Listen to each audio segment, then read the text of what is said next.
Alrighty. We should be good now. Awesome. That's what I like to hear.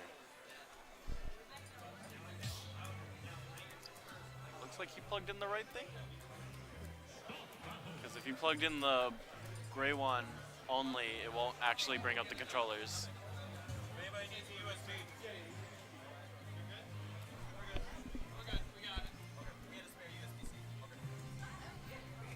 Alrighty. Alright. We're going. We got character select screen. I'm hoping they have their controls. And we're gonna move along.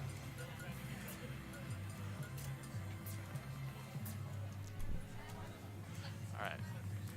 They don't have their controls. Who do you think plays who in here? One guy select DDD, so I feel like he might play DDD. He seems to be like the top choice for all the people who like to play low tiers. I mean, just look at him. He's just perfection in a penguin. So Alright. I understand. Alright. So Kendall. They're using a Pro controller. Alright. Wonder what he's gonna change control-wise. He's gonna test it. So, beat up Sandbag for a little bit. Exciting stuff. Rest in peace, home run contest. Who knows? It might come back. I hope so. Might come with Joker. We'll never see it coming. Alright, so now we're finally getting going. We're on the final destination. What are the character choices going to be?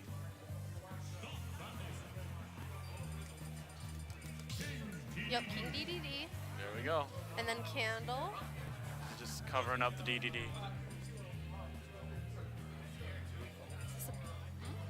Ooh, Roy. I mean, the fiercest of enemies. That's my favorite Fire Emblem game, where King DDD showed up and he's like, hey, Roy, you suck. This is an actual reenactment. Yeah. I wonder who's going to win this time. Ooh, we got our target test going. It's probably like one of the best songs. Alright. Kendall's getting the hits. Ooh. Just doing damage. She's getting combos on the Daddle Dingo and just rolling with it. Alrighty. Bless you. Thank you. Alright, so Kendall doing a little bit of some overly risky air dodging. I'd say probably work on that a little bit. Alright. It's about even. Roy has a lot of kill power, so I'm pretty sure if he gets the right move, DDD's just gonna die. Ooh, the Gordo's got him. Gordo's sniping. Alright. Ooh, sends it back, but he shielded it. Alright. He's getting some combos Down going on throw. Roy. He's definitely just doing some crazy damage right now. Getting a lot of good throws. Especially with the Gordos in. Almost spiked him there. Just made the Gordo disappear. Alright. Alright, So- that was a fast stock. What I'd like Kendall to do is kind of take things a bit slower and not be as predictable with some of his moves. And not try and fish for the kill.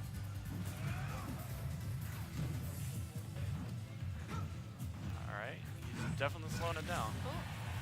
Alright, King DDD is definitely at kill percent, so if he can just get a good smash attack in. You can sneeze on him really close to the hill. I'm pretty sure it'll kill him. Oh, Oh, he stuck it. Some skill right there. Ooh, he wants that spike really badly. He's definitely taking notice about how often Kendall air dodges.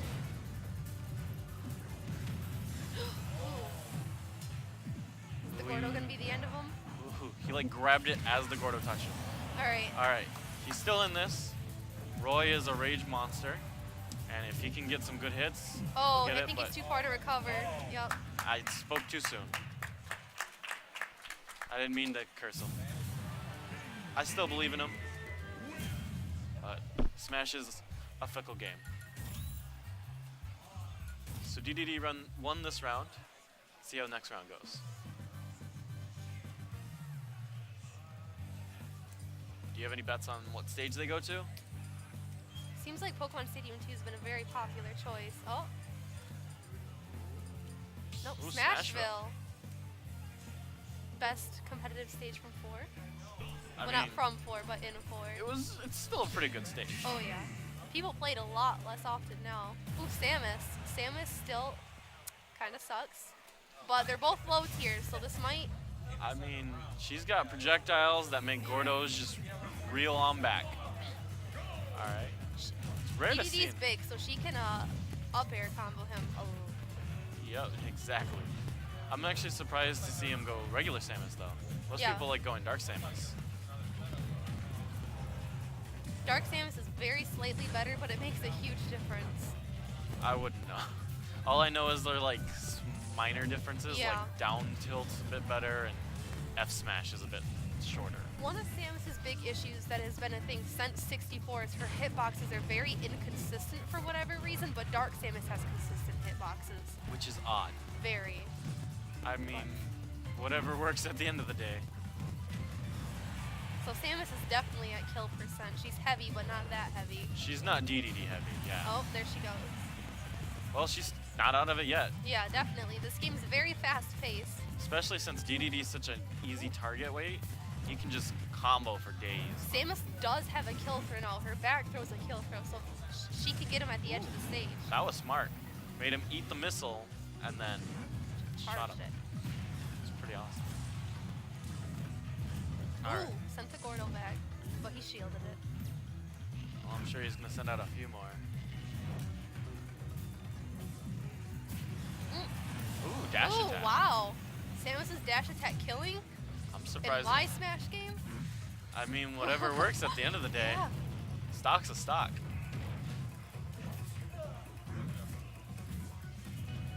So, almost got the lead, but it's not that big. Samus can easily bring this back. Oh, Ooh, and he killed she himself fell. by using the distance. Again, still in this. Never say never until game pops up. I believe in Kendall. Me too. But we'll see how Elmo does. He's been playing really well so far. Just rolling on roll. Ooh. Ooh.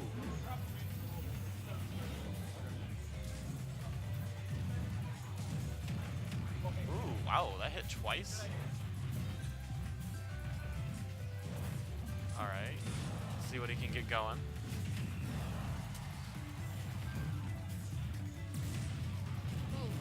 Just made that Gordo pay for existing. Oh, shit. Used his Gordo against him. That was nice. I love how the Gordos just automatically home in on DDD. Very even game again. All right, well, now it's a little more in Elmo's favor, but Kendall can certainly bring this back. DDD is that perfect combo weight. He could totally bring back something. Especially if he keeps making Gordos hit DDD. Ooh, he tried. Narrowly avoided that. He tried. The hitbox. Ooh, he's got good It's almost DI. gone. I think he should try going for the ledge more. That's a bit of a safer place. And using Zera. Ooh, he tried. DDD is not afraid. Oh! He wants to end it now. Ooh, shield's almost gone after that one. I wonder if he's going to try and break it. Just get some really disgusting. And blasted off the top. And I didn't even get the freeze frame. It's pretty good. It's exciting. Well, you still got loser's bracket. Still got this.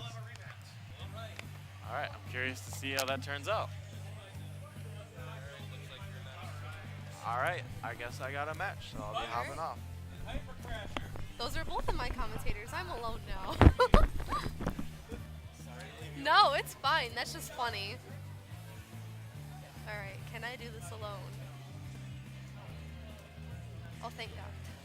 Hello. Hey. Oh, jeez. Hey, hey, it's Neighbor Gamer here.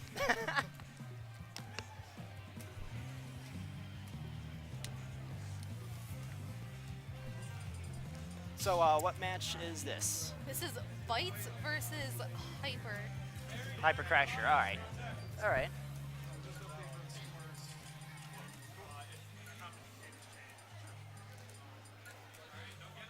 The ones watching the stream at home, not usually used to commentating, so it's still kind of a fresh territory for me, so. Perfectly fine. Just waiting on the players to lock in their picks and control jack.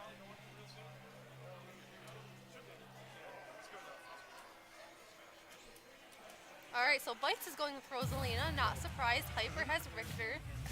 I gotta say, this matchup is kind of strange because with as far as neutral is concerned, Hyper definitely wins this with all of his projectiles, but with Rosa and Luma, he can just cancel it out like he just did there. Yeah, she can eat them. But once Rosalina gets Richter off stage, he is done. Like there is, if he knows how to challenge Richter off stage, this could be a pretty one-sided match. But it looks like Hyper starting out strong in the lead, gotten in a 58% lead so far. So yeah, his projectiles are going to very easily kill Luma, which is very important for Rosalina to play well. Without Luma, Rosalina is more of a mid-tier. Yeah. The mark of a good Rosalina main is how they fight without the Luma, because without that Luma, Rosalina loses a lot of range and just like now, and just needs to focus on biding her time while getting that. But Hyper has a really strong control of the stage right now, and there the forward smash will take it. Bites is a very strong Rosalina main, so let's see if he can bring this back.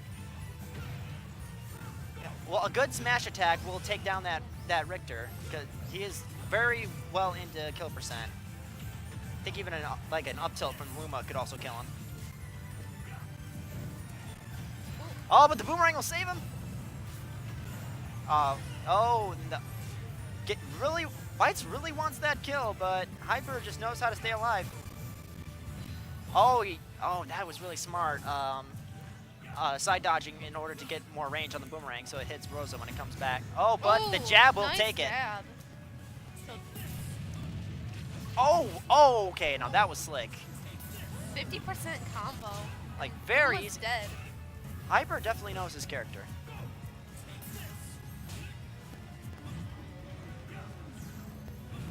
Yep, and that's how you play. Just get rid of one of the projectiles out of the combo, and then you can rush in.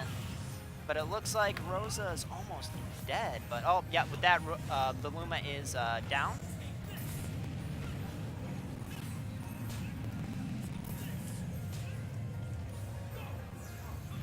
Just a lot of projectile game coming out from Hyper, and just Bites just trying to find an opening to get in and get some damage off.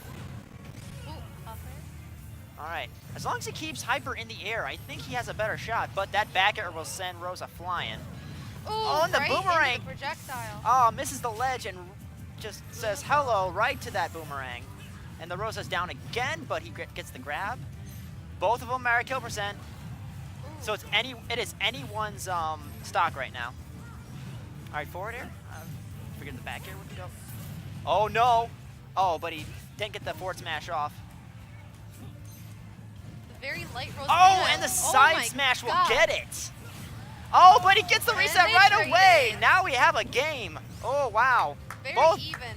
Both players showing great play. And Bites just getting a very early lead in this third stock. Just one smash attack will do it. Will we see a JV2 here? Oh, did she just grab the holy water? Yep, she can. I didn't even know that you could grab the holy water. If she absorbs the holy water, she actually gets it. That is really cool. But now, oh no! And there's no. Rosalina's famous shitty recovery. Ouch! You don't like to see that on the third stock, fairly but even, though. It was a really good match. Like, once some Bites got Crasher into the air, he just kept comboing up because Richter just does not have an air game in this game. He just needs like all of his projectiles. He needs to stay on the stage. So we're heading to Pokemon Stadium 2. Okay, all right. Standard second pick. All right, so... Brings out his... Oh, no. That's it? Yep, Wolf. Oh, All okay, right. he's bringing out Wolf. All right, gonna get a bit more up close and personal here. Now, this one's kind of tricky because with all the projectiles and Wolf's kind of okay recovery, Wolf can get easily gimped in this matchup. But the Reflector will be a great asset to him in this game. And he has his own projectiles, but the fact of it is, can he just get in? Because Hyper just reflects the boomerang on the way back, make it an active hitbox for Hyper, and he reflects the holy water. Wow, okay, a lot of interesting interactions we're seeing in this matchup. Okay, just both players just getting a feel for the stage, playing some footsies. Tries to get standard B off. Oh, he wanted to reflect that axe, but Can't get in there. Oh, oh, there he goes. okay. He's in the air, so it's like just get that Belmont in the air, and you can easily get him. Okay, stops. Oh, if he got that up smash down, but he's gonna continue the forward air combo. All right. Both players. Perfect shield. Oh, grab. no. Forward throw. Oh wow. They're just looking. They're just looking for a kill move at this point. Hyper is just keeping this Wolf at bay, but Bites is just. Oh, but the there side he smash goes. through the holy water will take it. Gets the sweet spot on the whip, but can he get the reset? Okay. Belmont getting a little. Richter getting a little bit of a lead. Oh, but the back air will seal it with a 22 extra credit. Exchange projectiles. Both players playing very safe right now. Oh, but just knowing where the projectiles will be at what time. Just trying to decide when to bust out the reflector or not. Down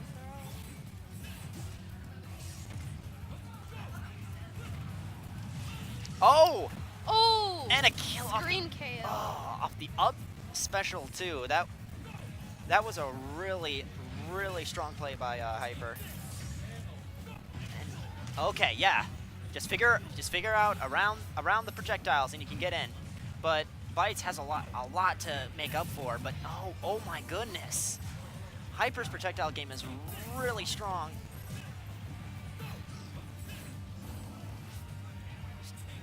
Seems to be covering his weaknesses pretty well this match too. Down tilt. Oh my god! And but the DI! He lived. DI saved a life by Bites. Ooh my goodness. The down aerial into up air. Can he bring it? Ooh, it's like Bites is in a really bad position right now. If he takes one smash attack, it is over. Oh, get that ledge invincibility. Oh, watch this shoot. Oh my. Shield's almost gone. Oh wow. Getting that M&M. Oh my goodness. Oh! Got him. The projectile will have higher priority on both sides special as Hyper Crasher takes this game. Really strong play by both players, though. Oh, yeah.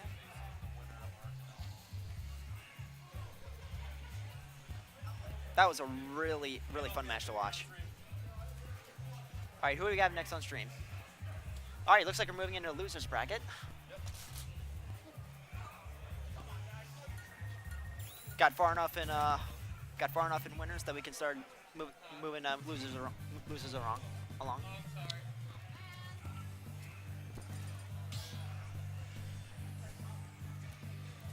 Also, represent AlmaCon.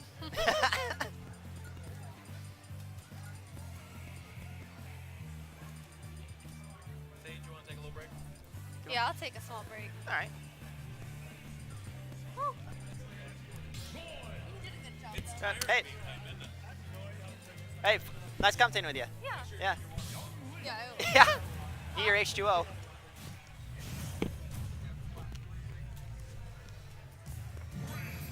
What's up?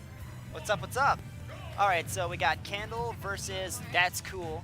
That's Cool, busting out his Young Link again with Kendall, and Kendall just oh no. Oh no, Roller Kendall- really dumb kill recovery. Yeah, Kendall got really greedy off of trying to get that kill, but just not getting the right direction on the up special. Fight. B-I-G-E-S. All right. Yeah. Okay, Kendall. All right, reverses it. That's Cool has a really strong lead right now. Yeah, it's really strong. But we did see Kendall very dominant in the beginning, so if he can pull that back, he can Yeah. keep them out. Roy's a The very thing is that That's Cool seems to have a really strong control of the stage right now, and the Oh, that was a Fordo, good combo. yeah. Tried to get the up air kill, but That's Cool couldn't. Oh well, that rapid jet killed. No, it won't kill. All right, it's too not too for a low. long time. Oh, but waited too long on the recovery. Roy being such a fast faller and having such a low Yeah. recovery is not good for. Yeah, and normally once he but Kendall gets him with a dash attack, gets a reset on the third stock, but he still has one full stock to get back here. Yeah, let's see if he can do it. Yeah, Roy's a very explosive character. You can rack up a lot of damage really quickly if he needs to. yeah, but it's not just about the character; it's about the mental game too. Because once Yeah. you get that first SD off the first stock, it is very difficult to get yourself into that mindset in which you can just like, okay, that was just one stock. I did that, especially on stream. That Yeah. always feels bad. And then you have the second SD too, which is gonna make it even like. Yeah. Just But if Kendall can keep his cool and manage Link's projectile game, because right now That's Cool knows how to use his but he gets a strong forward smash out of it. a young Link with a big recovery, make back any of that kind of. It's just Roy just needs to stay on stage as much as he can, because Yeah. Roy wins the neutral game. Oh, but That is the stuff. misses the ledge, takes the F smash, and we'll move on right into game 2. That's cool with a very dominant showing game 1. Yeah. But maybe if we make some adjustments and doesn't SD, could easily do good game 2. Yeah. All right. Oh, okay. So we're still live. Still live. It seems like we're dropping some frames, but hopefully we'll get that fixed pretty quickly. It seems that I'm noticing patterns. Like we always with this game always starts Battlefield and then goes to Pokemon Stadium, because just Pokemon Stadium is just a really strong neutral stage to Yeah. start off with. But with this tournament's rule set, it's basically anything goes. I do think it's going to benefit young Link because it's such a big, wide stage. He has a lot more room to throw out his arrows and boomerangs. Yes, but with the oh, but he busts out his Ridley. Okay. I'm not sure about that as far as matchups go, because young Link can zone Ridley out really easily. Yeah, but if he can utilize the platforms enough, he could probably find an opening in the He gets projectiles. The problem is though, Ridley also has but he gets the side special in. Good hit. But Desko has a small lead, and he wins game still. It's just with this matchup, it seems like Kendall is just trying so hard to go in, but Detsko is just like playing really patiently right now. Oh, but that Gimps. That's a Gimp. What do you Oh no, he didn't.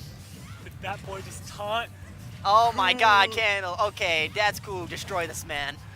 He deserves it now. Taunt to get bodied, the truest combo. Yeah. Okay. I was rooting for Kendall. Oh. Ooh. That- Oh, but he makes it back. Oh my god, Ridley with such a big recovery, deceptively big. Yeah. It's just acting out of that side recovery. It's not side special. It's just like I forget he can do that. It's like I was rooting for Kendall now, but now like since that cheeky taunt, yeah, it's like come on, We come just on, fell Dad's out cool. of the forward smash, almost got taken, but that's supposed to take the stock quickly before Oh, Kendall okay. gets some big hits, because All Kendall right. could easily. All right, sorry, ladies and gentlemen, my next match is up, so I have to jump off stream. Good so, luck. Thank you, sir. So let's see if That's Cool can close out the stock soon, because Kendall, one good smash attack, and that's going to be stock. I'll have a 2-stock lead, and you do not want to be down 2 stocks against Ridley. It's your boy. What's up, my boy? So it's looking like Kendall whipping out the Ridley, which is fairly low tier in regards to this, but seems to be pulling it out. But what does Katsu have to do to pull this out? Because He's rocking out over 200% and still can't be able to finish it out. Yeah, he's gotten to the point where Ridley is popping out his forward smashes a lot. Oh, but Speaking of there, which. got it right there. Now, Youngling has a lot of damage building potential, so he could easily get this back, but Ridley with the power, the kill power, any decent attack will take it. Then I think the fact that Ridley is such a big heavy Yeah. definitely plays a huge factor in regards to staying in arena. Oh yeah. But in theory, Youngling should have a lot of advantages with the projectile game on such a, especially on such a wide, big map like this.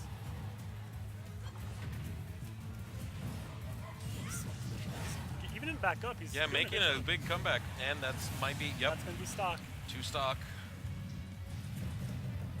There's still potential for that's going to come back. Oh yeah. I'm liking the Ridley. It was definitely a good choice. You can see he just looks a lot more confident on it compared to his Roy.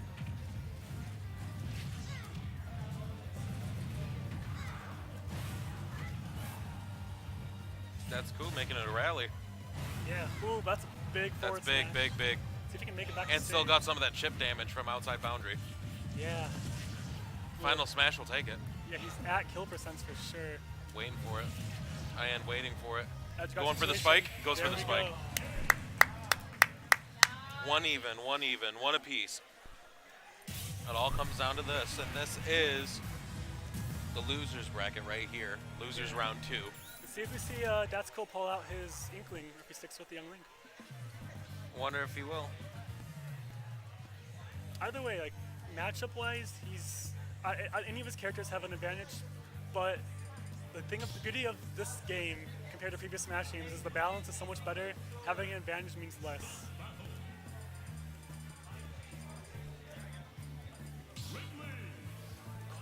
Warren? No, I think he's just Young Link? I guess maybe sticking with a Young Link. I think it's a good choice. His Young Link is looking really good. Yep. Here we go. Game 3. Everything No, I'm not sure about Battlefield because Ridley has a huge advantage here with his being able to just use his neutral air and go through all the platforms. He has massive coverage. But that's Koo picking this spot. Not sure if it's because he doesn't know or just feels like this kid where he can be able to make the most magic happen. Maybe he has something. Maybe he knows something I don't. Has some plan. Oh, couldn't get the spike. It's a big edge guard. Okay, made it back. Young Link is a very big. Oh, overshot it. Gave him some room. Okay, that's cool with stage control. He can get some combos going here. Going for Maintaining the stage control wombo. very well. Oh, there he goes. Now it's an even game again, just like that. Ooh, can you make this back? He's trying to bomb recover. Oh, but it's too late. Kendall staying in it with it. Not That's wanna who miss needs with to that make too. something happen. Yeah. Young Link has some good kill combos from this percent, but not sure if he can pull them off or if they'd even work against Ridley with his weight.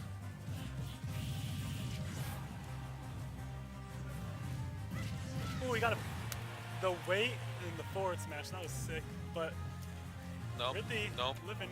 Nope. Ooh, Nope. gonna miss it. So now it's anyone's game. That's Kus needs one good string and he can hold us back. But Ridley, one big smash attack and very, very volatile matchup looks like right now.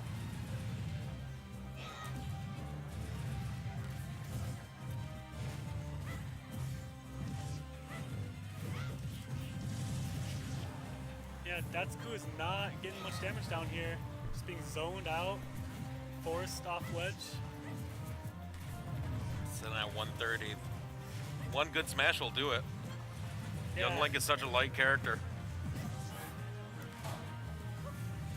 Let's see, he's also very fast, so Yes. it's gonna be hard to land a big hit. Good grab. Datsuku has stage control. See if he can maintain it.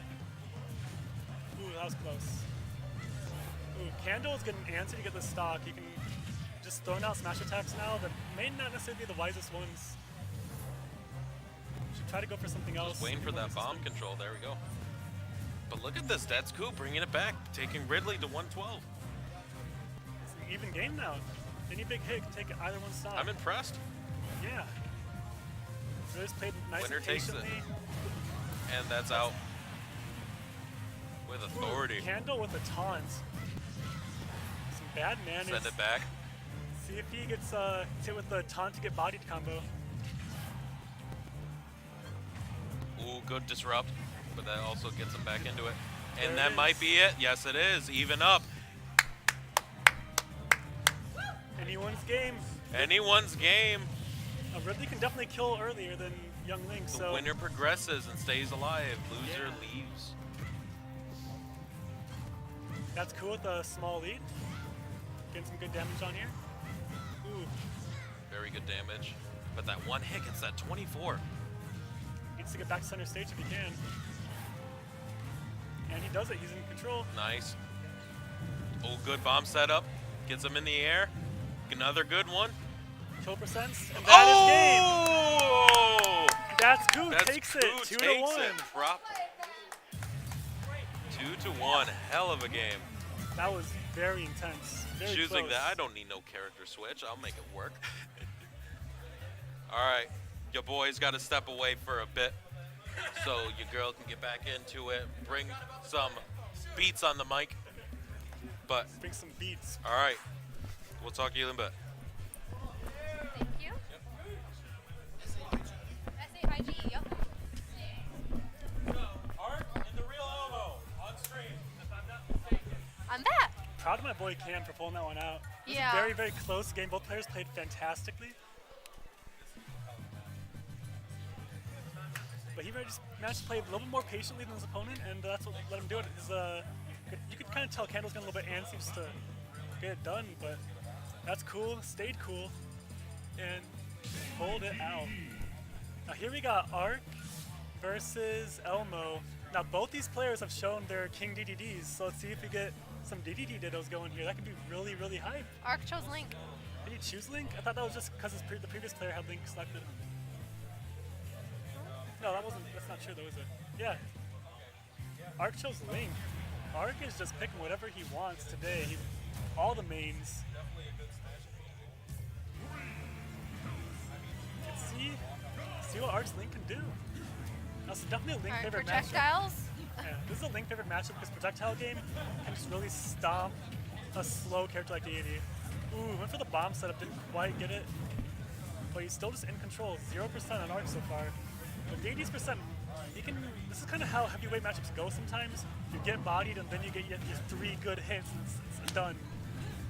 So let's see if Deity can get those 3 good hits, roll it out. Hasn't put a single mark on Link yet.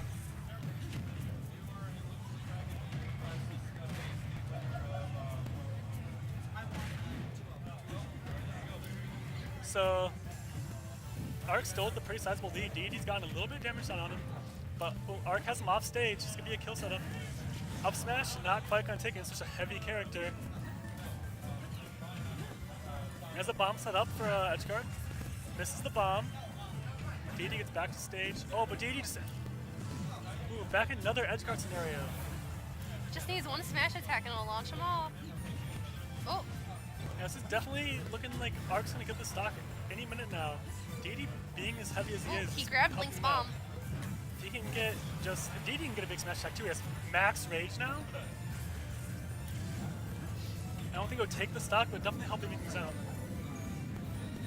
He's going to eat that bomb, that arrow. Wait, deities suck reflex in this game? I did not know that. You don't see this character often. Yeah. Ooh, DDC, couple of good combos. Now they're both at kill percents. Oh, Arc gets it with the Smash. forward smash, catches Elmo on the landing. See if he can get some extra damage on before his stock gets taken. yeah, DDD just needs one good smash attack himself. Yeah, DD, both these characters have amazing edge setups, like Gordo's, like that right there. Beautiful. Spike setup. Oh, nope. Arc Up makes B's it back. him. Well, now Arc has stage control. See if he can maintain it. See if he can get, oh, he gets thrown right off stage. Gets crossed right up.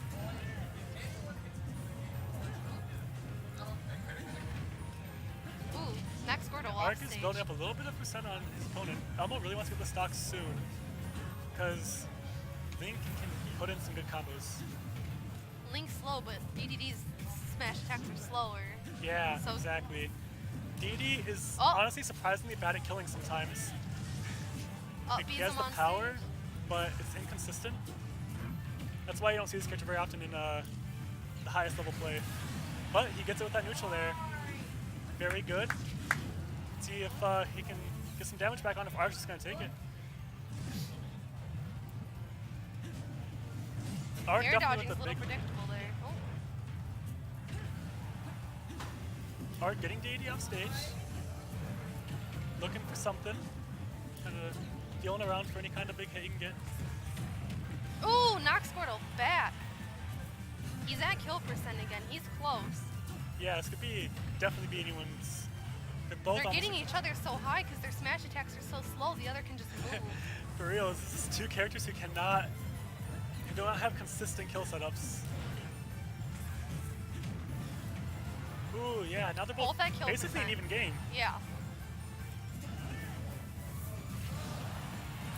Arc with the neutral is going to take it. I wonder if there's some DI mistake there, but he was at 180. Oh, and they dash traded. attack. Arc was not ready for that. That was kind of a mix-up there. Run back and then dash forward. Both on last stock. Very even game right now. Yeah. I wonder if we'll see any character switches after this. If Arc's going to switch back to a character he knows better, if he's going to stick on Link. We've seen Elmo's been consistent on the Deity, but Arc's missing up a lot. So, but yeah, game's even, completely even. But Deity, this is kind of advantage Deity. Like, he can take stock sooner, so even is always in his advantage. But Arc's gonna get it with that forward smash, caught the landing. Very, very dangerous up B there. Let's see what happens. Arc isn't allowed to change now. You can't change character if you win, so he's gonna have to stick with the Link. See where his opponent takes him. What stage?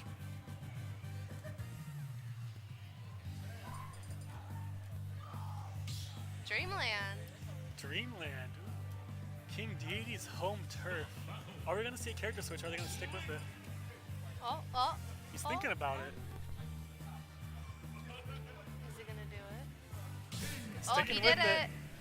See how Dreamland works for them. I think that Dreamland is Link favored here because Link, It's tiny, and King DDD is huge. well, not just because of that, but Link's up smash can shark the platforms and his up tilt, Yeah. and but DD can shark them pretty easily too. I just feel like Link gets more out of it, and Link camps underneath them and spam.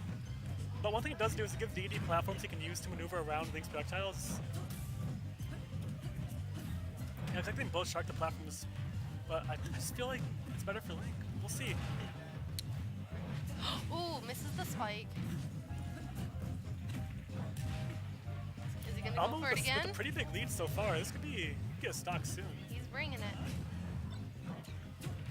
Grabs the bomb, hits them with his own bomb in the air. Doesn't do much, but it sends a message, you know? Like, I'm here. Now they're both even. But Deity with more kill potential. However, I feel like Link can probably get it too, especially now. But not off the top, wow. Deity's hanging in there.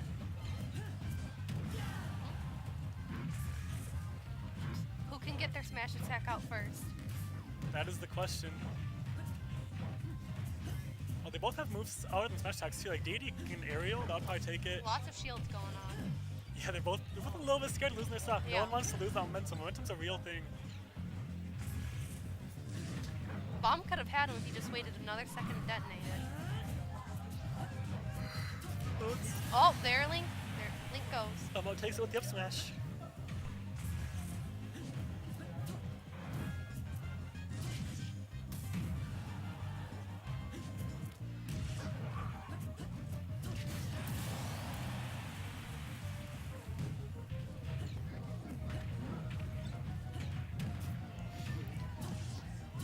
Even game again, 2 stocks each. Arc with a small lead. But it's growing, his lead's growing. Elmo needs to get something on the board here pretty quick. That bomb is a good spot to catch. Oh, just missed it. I think he might have expected a tech there, but Deep doing the slow get up saved him. Here goes the bomb. Bomb gives Link so much like just pressure all over the map. You never know when he's gonna detonate it. And having a good bomb game is a big part of playing that character right. He has a big lead. Good smash attack, good ledge setup. You can take this.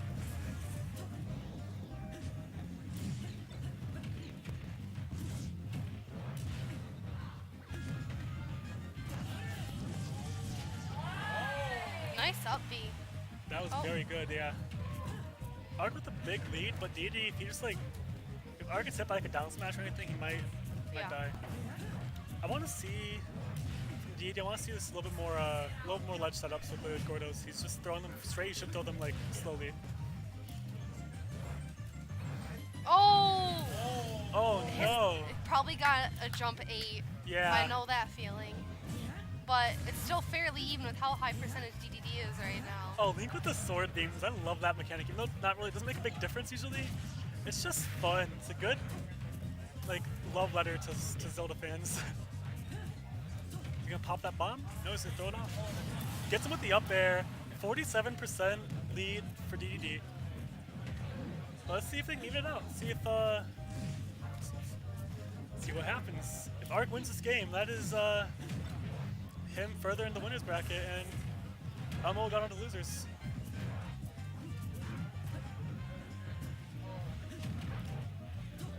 Arc's evened the game out. Let's see who has the factor that lets them take it. Ooh, very even game. Arc with the lead.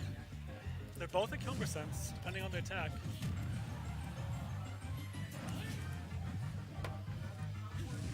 Elmo gets back on stage. Arc gets the grab, forward throw.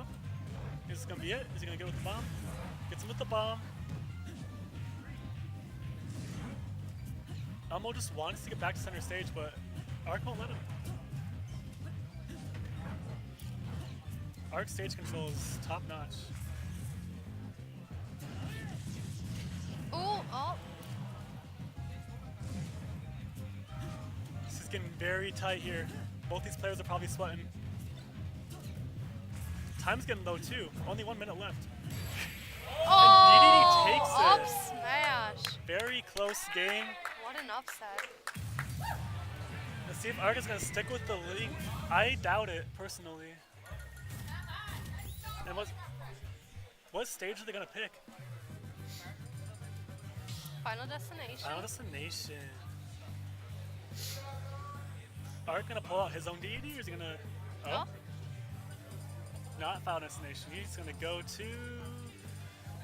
Rainbow Drumroll. Cruise. Pokemon Pokemon Stadium Stadium 2 again. What is he gonna pick though? King DDD Dittos. I love it. You don't get to see this every day Or ever. or ever.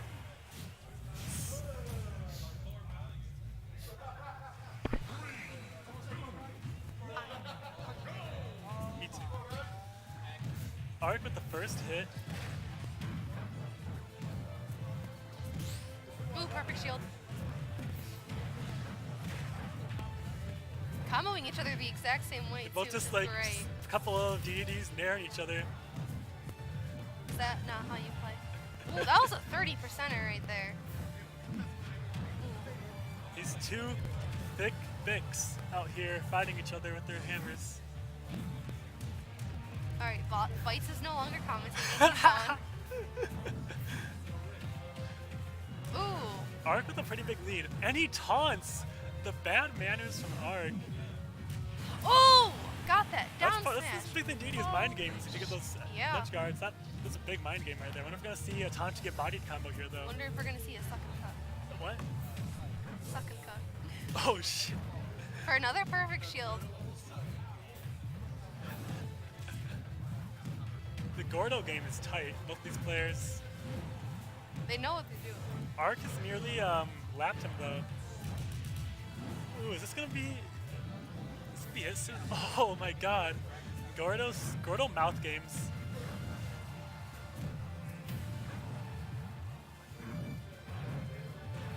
Oh, Up B, they both made it. get back. Arc is off stage. Makes it back. Makes it back. Makes it back. Sorry, I didn't hear you. Could you say that again? Makes it back.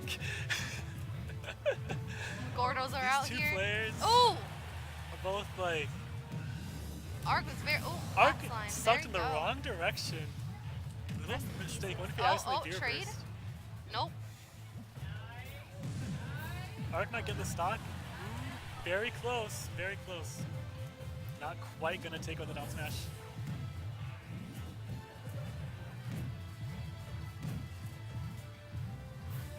Don't you just love this video game? Yeah, it's great. I haven't seen any Daisy plays though. Well, you should have joined. No. So Arc still has a pretty sizable lead, but if I'm looking rack up damage, he'll be able to pull us back because kill percent's low, DDD. So yeah, there it is. They can both. This isn't an even game. I mean, it looks there's 100% difference, but Ooh. okay, now it's not an even game anymore. Arc with a small lead. They see if might they can pull trade. back. You never know. Oh. This game's just too fast to say See, anything. this is You a never big lead. know. Normally, with DDDs, that's a small lead. With these guys, these two players are playing so well. I'm really, really loving this match right now.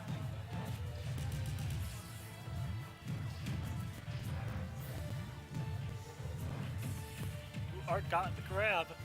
Grab release. I wonder if that was intentional.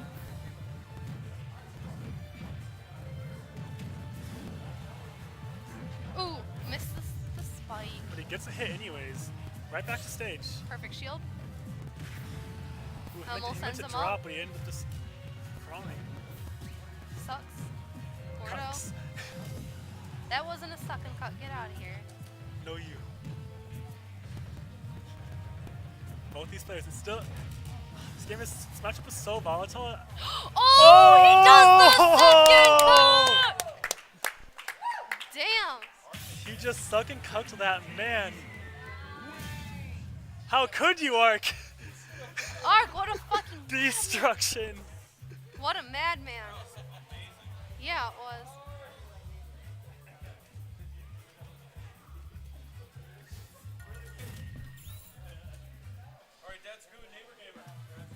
That's Coup versus Neighbor Gamer is up next. Loser's third round. Losers round 3 is up. I wonder if I'm playing the winner of these guys yet. So excited to see these two players play. My boy Cam has been showing really good stuff today. I promised him that if I win, I'll buy him Smash. He doesn't have Smash, He doesn't have Smash. and he's doing this well. So if I win, Wow. I'm going to buy it for him. I'm probably not going to win, though. So I'm going to have to back that up. Win this game or win the tournament? The tournament. If I win the But prize he- pool, I said I'd use it to buy him Smash. We don't need food. What? We don't need food. Food schmood. We still have 60 bucks in this. But I'm not, anyways, I'm probably not going to win. My boy Arc is. I believe in Yeah. you. He's sweating. Yeah, he is. It's hot in here, though. A little warmer in here. Yeah, all it these, is pretty all these warm sweaty in here. con goers.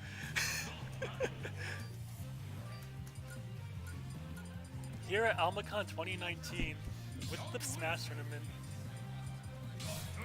Great con and great turnout this year. Yeah, we were blown away by the turnout this year. So many people showed up that we ran out of badges for people to register with. So, I don't know if that means doing something right or not, but I think it does. Alright, so Dad's Coup picks Young Link, not his normal colors though. And then NG goes back to his green Dr. Mario. Did these players play earlier? Or was that a different player? I don't think they played together, no. That's Coup has a pretty good Young Link. He's a very patient player versus NG, who Just likes to wants go to in go on in. you. Yeah, look at him go in. Dr. Mario is good with that playstyle, though. Ooh, big damage coming out. NG with a sizable lead.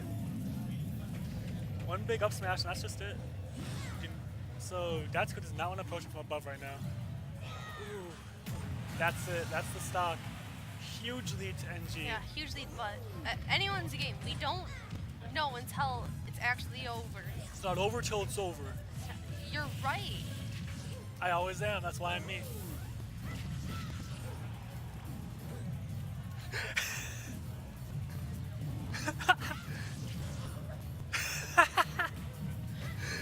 Let's not do this on stream.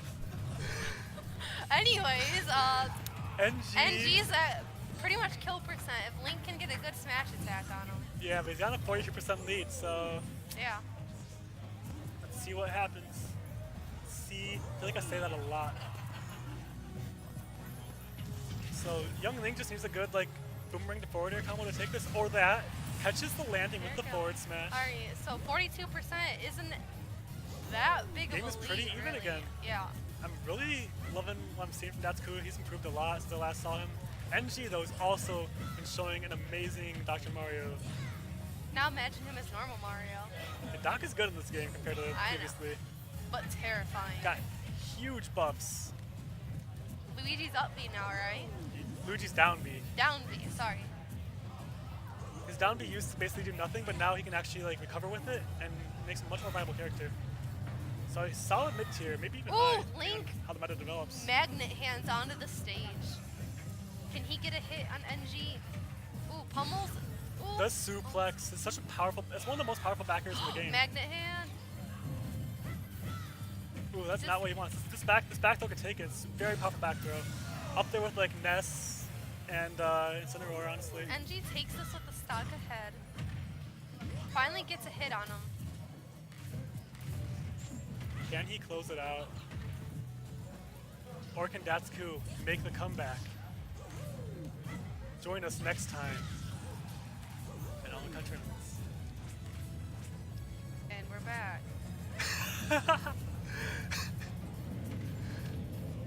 Even percentage, but NG is a stock ahead. Yeah, this could go anyway.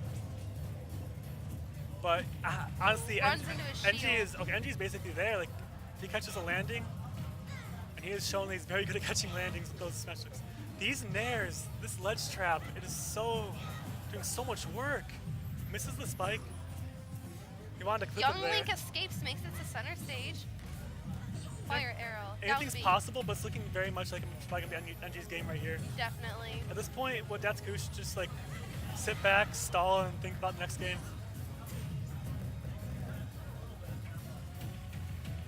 Forward throw, is that gonna take it? No, he's just gonna. Ooh, instant tether. I like that.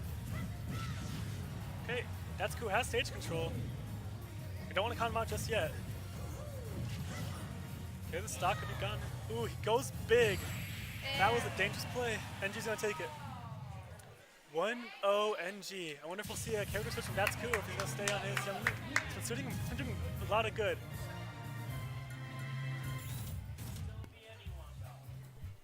Yeah.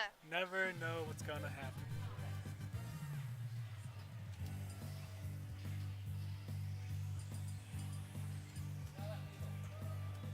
Hey, how many viewers do we got?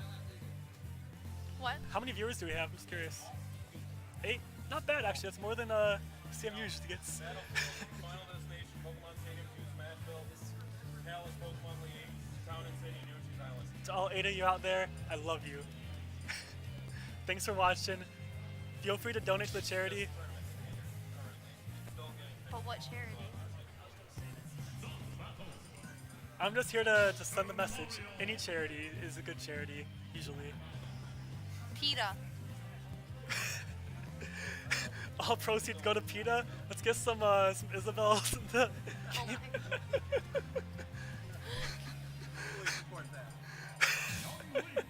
Okay, so they retain their characters. Let's see if Datsuku made the adjustments he needed.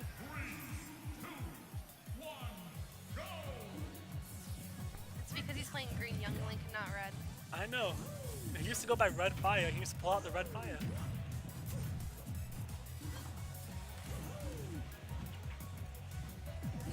So NG with a small lead. He's going for big dig plays with that landing forward air. Like, oh my goodness. He's feeling himself a little bit.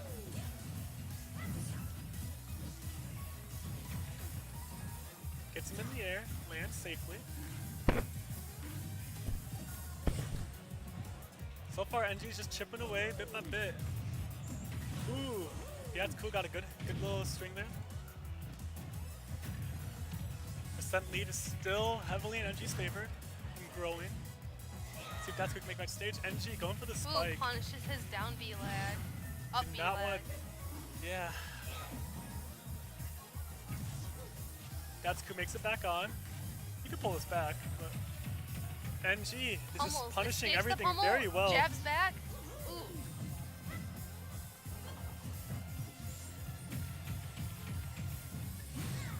With the big suplex, but he's living. Magnet hands. Ooh. Get back to center stage while you can. Datsuku can still rack up. Oh, Ooh, that down powerful smash, forward God. air. Very powerful forward air. Just like Peach. Just like Peach, yeah. It actually is just like Peach's forward air. Yeah, that's why I said it. Like, Yeah. Dr. Mario, as opposed to normal Mario, his forward air sends people forward and out is a kill move, whereas normal Mario's is a spike. There's a few small differences like that between the characters, but overall, like, they're not even echoes, you know? if only he could float cancel. If only he could float cancel. Ain't that the truth? So that's cool since take the stock and it could be an even game again. But NG with a really good tech chase. Oh my god. Oh my god! That string was insane. Wow. NG is showing us something really beautiful here. That's cool, looking a little nervous, but he can get a stock off. He Yeah. can do it. It's never over with a game like this. He can just do the same thing back at him, you know?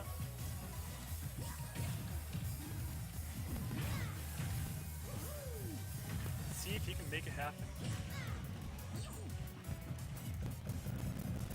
He's getting a little bit nervous, I wonder. Wow, that does not do anything to shield. Yeah, he has other tools for that, like down air and bombs. Yeah. He could not but his jab is just kind of a bad move, to be honest. It leaves you vulnerable. Can Datsuku get just get one stop? No, that's the big question. Can Datsuku still win it? I believe in him. I also believe in NG. I don't pick favorites. did Datsuku it. got the stock. He can do this. Just needs to do it again, and then again. But he's also one smash attack from death. And Dr. Mario has a lot of very, very good smash attacks. His up B kills, his forward air kills, his back air will kill this percent. Let's see what happens. Both these players gotta stay patient though.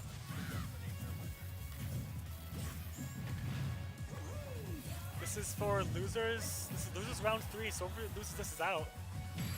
And Dr. Mario's gonna take it the up B. NG wins this 2-0. Good games from both players. And NG advances to losers round 2. Losers round 2. I am up. Wish me luck. Ooh, stepped on the cord. Good luck. Y'all better cheer for me or I'm gonna like be very sad. On stream? Oh, he's going on stream.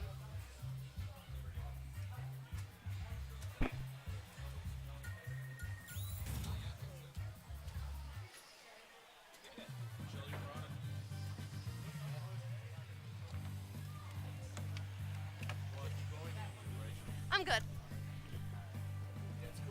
That's good. Yep. Capital C, if you please. Oh, cool. All right. Hey, thanks. All right. Can you guys hear me? Yep. All right, cool. Hope you guys like the show. That got really intense before. You did well. Thanks. Yeah, there's like a lot of good competition out here today. Yeah. All right, who are we looking Alright, at? so Bites back with his Rosalina. All right, neighborly gamer or neighborhood gamer.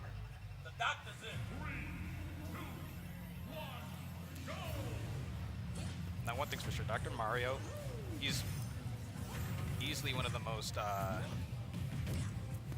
calculative people on this game. Like, he goes in, he kind of has a strategy. He reads really well. Coming down to Rosalina and Luma, I'm worried that if he, like, if Bites can't seem to outrange him with that Luma well enough, he's just going to go in and start using his grabs a lot more just to be able to rack up the damage. At the moment, it's only like 30 seconds in. They already got high percentage rates. Bites is a very defensive player, and Ultimate does not like that play style. Every time. Yeah. One thing's for sure, like, if you happen to be as aggressive as possible, you'll definitely succeed in this game. But of course, you still gotta you still gotta know how to read. Sometimes defense can play a good role, but if the other person is just wailing on you, it can be tough. But going back into the game here, got Rosalina controlling the stage fairly well. Ooh. Launches Doctor off stage. Wonderful side So smash. she's got a small advantage, but she is very lightweight and at a high percent.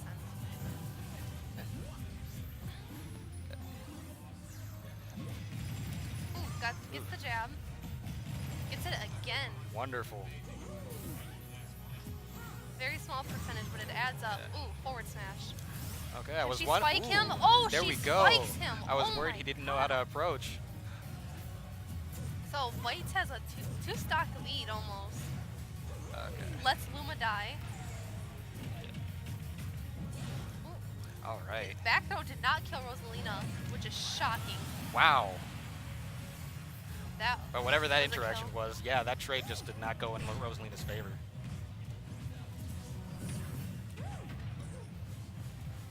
Bites should try to keep in mind that the shield after a certain point does not cover Luma. That's a good point. Honestly, it's so sad to see those little guys go. It's like every other time, people always know to just go after the Lumas, and it kind of puts Rosalina at a disadvantage, but Yeah. good players even know how to play without having to use the Luma. All right, off stage. Ooh, goes for the spike okay. but misses. Could have just been a little more accurate. He Oh, probably would have Luma gotten gets nice. Nice counter with the Luma. All right, and the jab finishes it. God. Amazing play by Bites.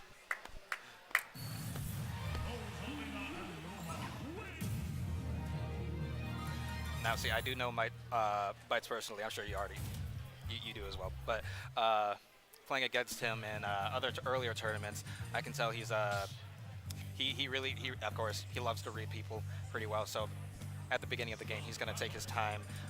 He's gonna try to bait out as many of your tricks as possible, and when he finds a pattern, he's going to disrupt it as much as possible.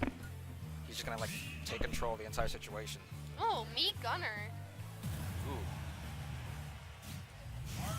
I've seen this guy ditto for King DDD, I think. Yes. We've got Dr. Mario, but now he's going Meat Gunner. Me Gunner is actually pretty good this game. Yeah, is this the first one we're seeing this tournament? I think so. Okay. All right. Bites keeps up his lead. Rosalina's doing phenomenally well.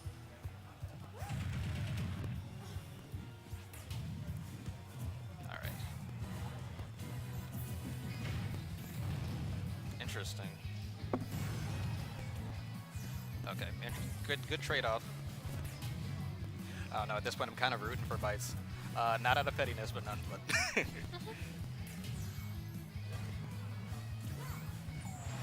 Ooh, there goes Ooh. Luma. oh, Luma's blasted. Rosalina made it, but Luma did not survive the crash. Oh, there goes Ah. So Me Gunner definitely has a bit of an advantage here. It Not definitely- really oh, at wow. kill percent yet. Not quite. Oh. Oh, there we go. I Side stand smash. corrected. Rosa gets him. All right. See, it's But I have to sacrifice a Luma. every time. See, that's what's interesting. I mean, it's me Gunner for one thing. With Rosalina, you would think that that would be the best counter pick to choose against him, but perhaps he has some other. I'm sorry, Neighborly Gamer has some other combos he hasn't quite shown us yet to be able to try to go in for the kill.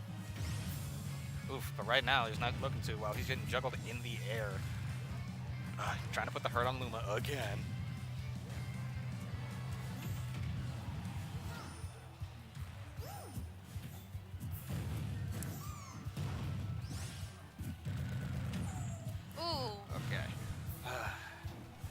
Tries to launch him in the same direction as that Luma.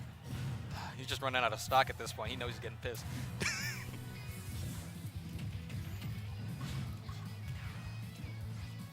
All right. Even stocks. We got Me Gunner at kill percentage. And we got Luma trying to cover one end of the stage. Me Gunner, Neighborly Gamer. Oh. Bites lets Luma take that charge shot. Kind of hard to approach at the moment. Trying to get the up tilts. Ooh, okay. Throws him off the ledge. How do you respond?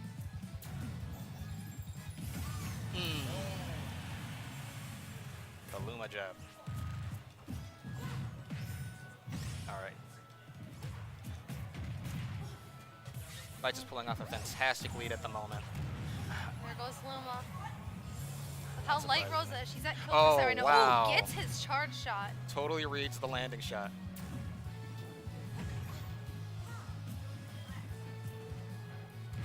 She's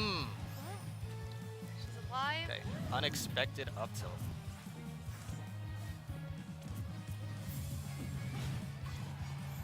Okay. Bites is struggling to retaliate. What? Throws him off stage. Doesn't have the Luma quite to be able to retaliate. Down air sends him off. It's even stocks, but Bite still has the lead.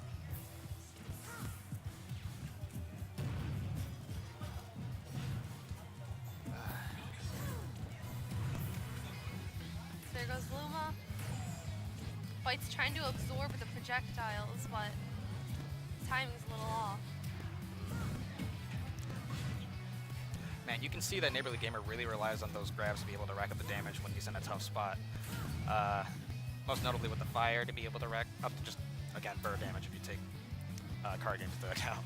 Ooh, what's Rosa gonna do? Forward throw. Rosa's back throw is a kill throw, so they can land another grab at the end of the stage.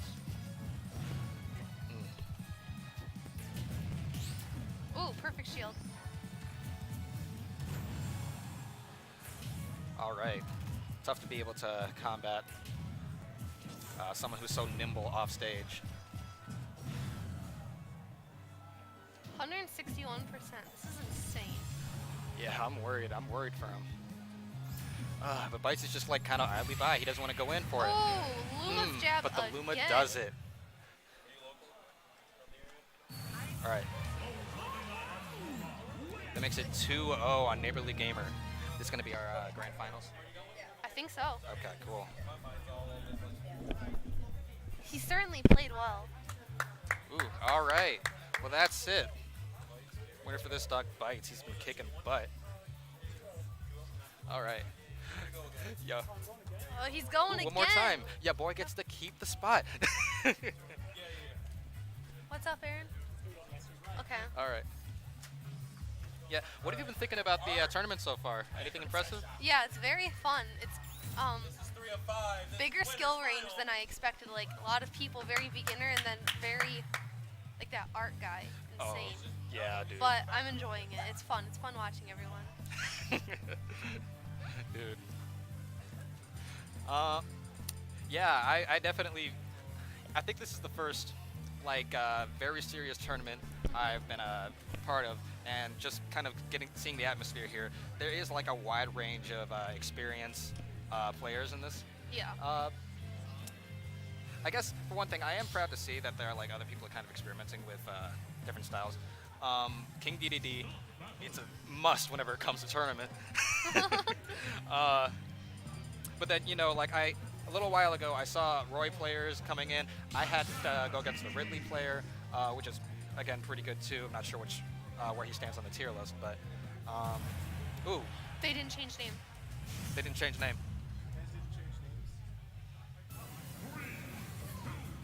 They're gonna go on with it. Okay. Oh, never mind. No, they're not.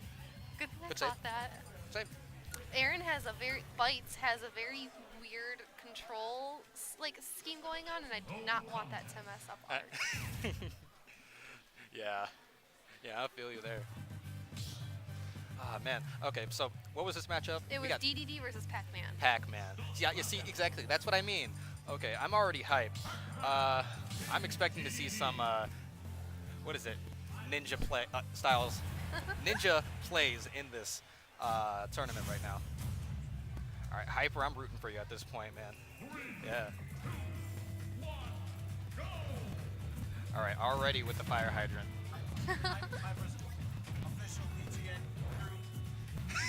So I Yeah. don't know Pac-Man very well, so I probably won't be able to commentate him very well. But Okay, well, see, that right there, what he did with his up B, that can trap other opponents, too, into having to go into the air, and if he can read that well enough, he can punish it. nice. Yeah. But, of course, after this entire tournament, I'm sure everyone already knows what to expect. Ooh, from King perfect Dedede. shield divider. Mm. So they're very even right now. Ooh, okay, trying to take out the fire hydrant right away. Could have been caught. Oh, okay, there we go. Oh. Mm. Gordo's getting him near the blast zone. Ooh, okay, there goes fire hydrant again. Okay, see, I'm worried about, oh, there we go. He doesn't care, he doesn't need the key. He can work with anything. Oof, almost gets hit by his own Yeah. fire hydrant again. He can't leave that thing out there. Ooh, forward smashed. Yes. Straight across the stage. All right. Okay, okay. Ooh, nice trade. This dude's got style. He's got grace. Has a foot Oh, pfft. He's dropping bells all over the place. Got better rhymes. Ooh, managed to use his invincibility for him to get past DDD. See, that's the one thing I like about Ultimate in this. His Pac-Man's grab is much better than it was in Smash 4. So Oh, yeah. coming back in. Oh, dang. Good thing that Gordo took out Oh, his. is it a Pac-Man grab? Alright, so Arc certainly has the lead, but Hyper is not out of it. Yeah. Right now, he's just being thrown out the ledge. King Dedede's controlling the stage like a boss. Oof. Jeez, it's just back and forth with these two. Very fun game. Oh, okay. Oh, Gordo just went back Trying and to forth launch the there. Gordo off. Can the Pac-Man make it? Ooh. Oh, shit. Okay, Pat can come back from this. Side B tries to catch him off guard with the fire hydrant.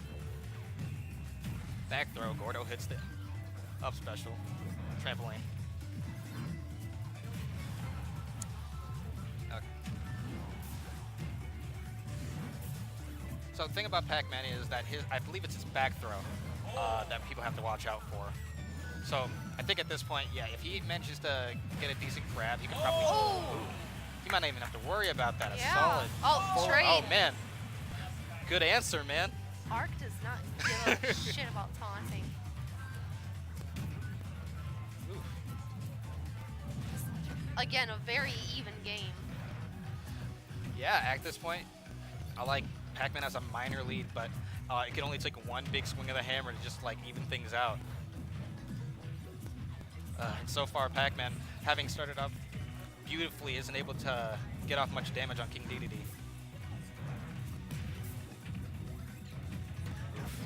Ooh, okay. Nice juggle there.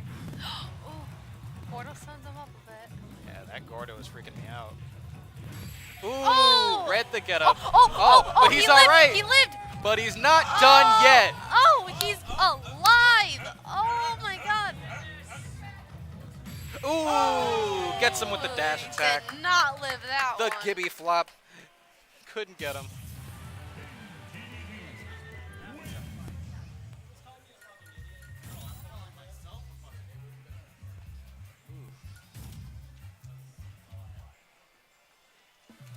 A little bit of tension from the their players. Oof. Okay. Tad bit of aggro, but looks like we're gonna be okay.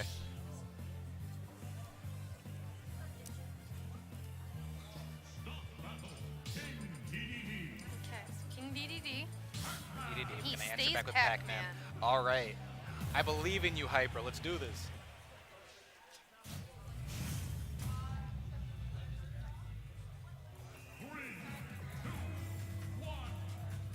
All right.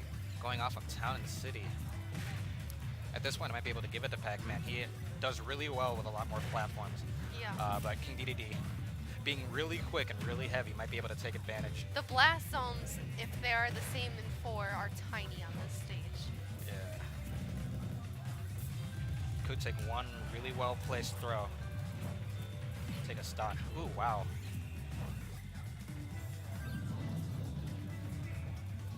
All right, already going up for the fire hydrant setups. Ooh, knocks his Gordo back at him. Man, I'm loving that. He answers the fire hydrant, or his Gordo with a fire hydrant. Very even again. Oof, Ooh, all right. Nice recovery. You know, I actually heard that King DDD's Gordo isn't one of the like really big projectiles in this game now. Now that now that Piranha Plant's in the game, just being able to launch that big old spike ball or whatever he's using, wherever the heck that even came from. Oh, another down smash. Gotta watch out for those. Yeah, but like it's just pretty much outclassed at this point. That Gordo. Oof. He eats the bell and just tosses it out. Man, I can already feel Pac-Man's rage at this point. It's like, am I a joke to you? Ooh, gets him out. Raw forward smash. Let's go. All right. Even stocks. DDD does. Oh, okay. He's getting there, but it's not that big of an advantage. All right. You can kind of see that this Pac-Man player is really trying to rely on his fire hydrant setups. Yeah. So King DDD always trying to go for the fire hydrant, or at least space himself out to where he doesn't have to worry about him trying to set up any combos with it. Until it's really been harming him. Oof. He gets the bell, wasn't able to follow up well enough with it. Very even. Oh.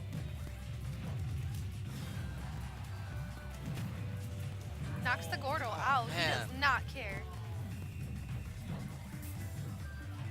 Fire hydrant after fire hydrant. Oh, oh. All right, he's in. Okay. Jesus. Look at this display. God.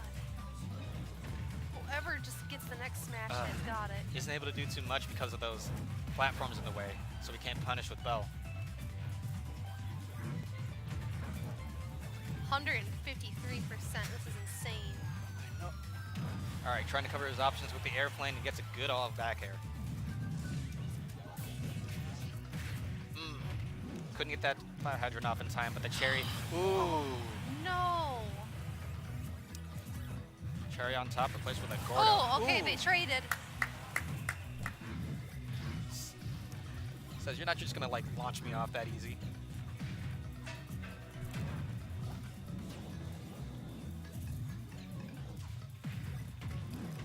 All right, wow. Good juggle off stage. If he's a higher percent, could have done something more about it. Seeing a little bit of Cupid shuffle in there with that last combo string. And kick, and kick, and kick. All right. Pac-Man can just juggle for a little bit longer, keep his distance. Might be able to take this.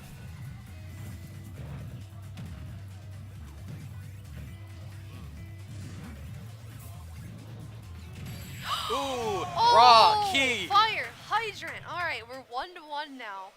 He's got to retain Pac-Man, but Yeah, will Arc stay DDD? That was a beautiful end. All right. What's going to happen now? Is he going to try to stay on Pac? Okay, well, he has to stay on Pac-Man. Is Arc going to try to switch off of King DDD? All right, Pokemon Stadium 2.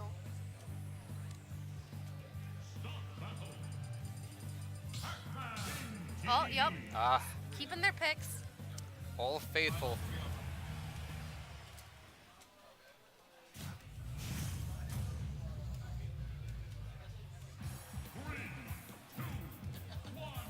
Oh, man. Folks watching at home, I don't know if you are as shook as I am right now.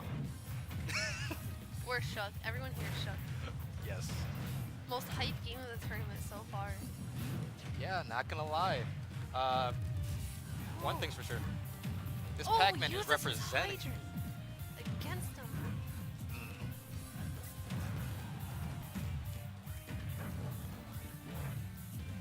He's so careful with this fire hydrant here. Okay. See, it might have been devastating if he was just like spit out the fire hydrant, but Yeah. imagine that off ledge. Oh my wow. god, the hydrant. He wasn't able to hit the Gordo off with it, so it just launched back at him.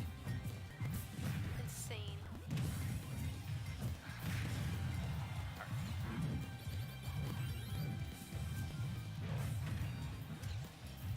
Again, a very even match between the two. Only 2% off.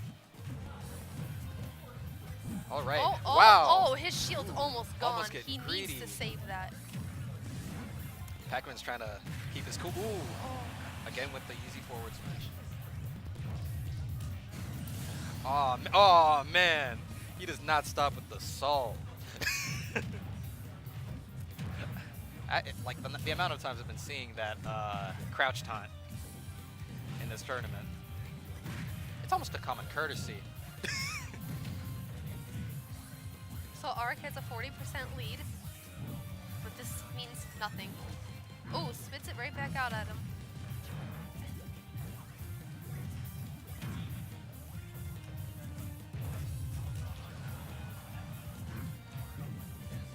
Okay. Alright, Pac-Man just trying to find the right item.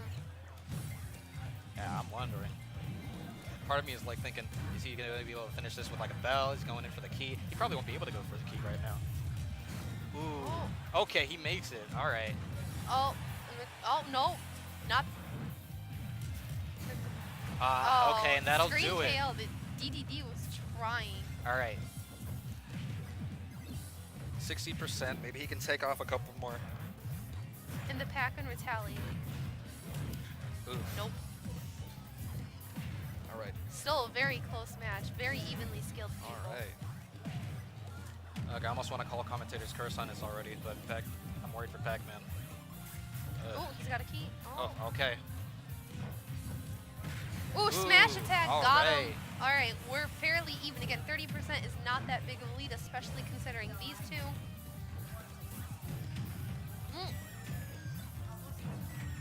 Ooh, all right. Oh, what a combo. Does not stop. What do we got? Flying J Airlines All right, in here? Hyper brings it back. Where is the landing zone? This is the grab. Oof. And is punished by a small combo. He's got the melon.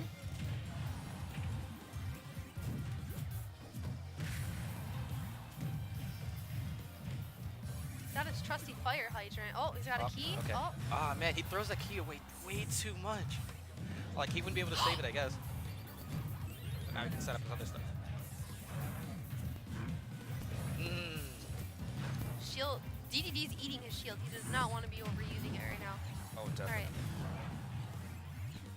All right. So even. The mere 2%. Ooh! Oh! And that heavy sides. It's not the winners files 3 out of 5. They almost. Oh, let's go. Did you see what I sent you? Hearing from the crowd, sit back down. So let me turn my mic.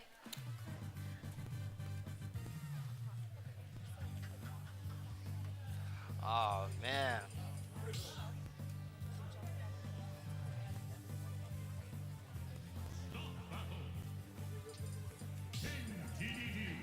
Air is tense right now. Okay, looking at King DDD and Pac-Man again. Yep, they did wonderful. Yeah, I'm doing great. I'm just wondering if you need me to All right. trade off. Yeah, we'll do swap after this. All right, I'll swap. Okay. Cool.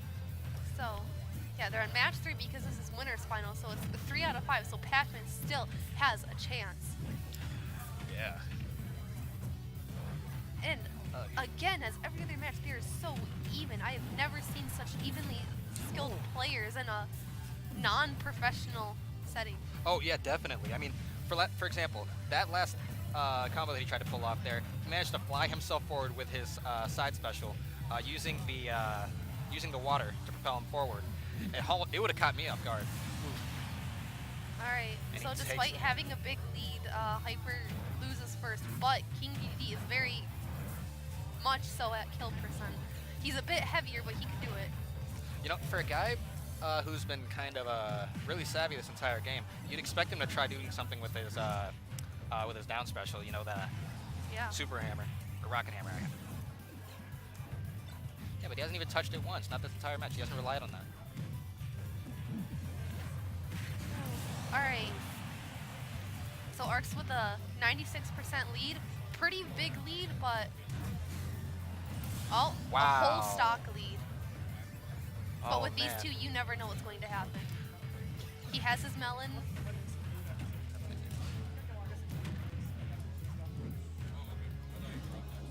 Look at this. Yeah, I want to eat too. That All right. man is getting decimated. He's just trying to stay afloat. If he can just get one lucky stock off, 56%, he might be able to take this. All right. Takes that. Pac-Man probably Takes got it. a little nervous, but Yeah. despite losing, he still did very well. Yeah. Especially for a Pac-Man. Played extremely well for the Yeah. game, but he just couldn't win the metagame. King DDD takes it. Yeah. They were both very good players. That was one of the best matches to watch. So, well, we're out as commentators, but been good. Yeah. Thanks.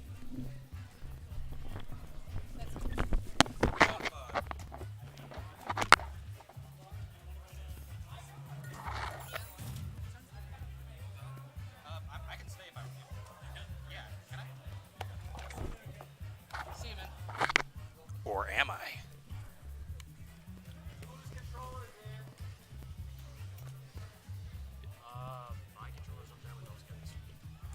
But I'm not done yet. Let's go.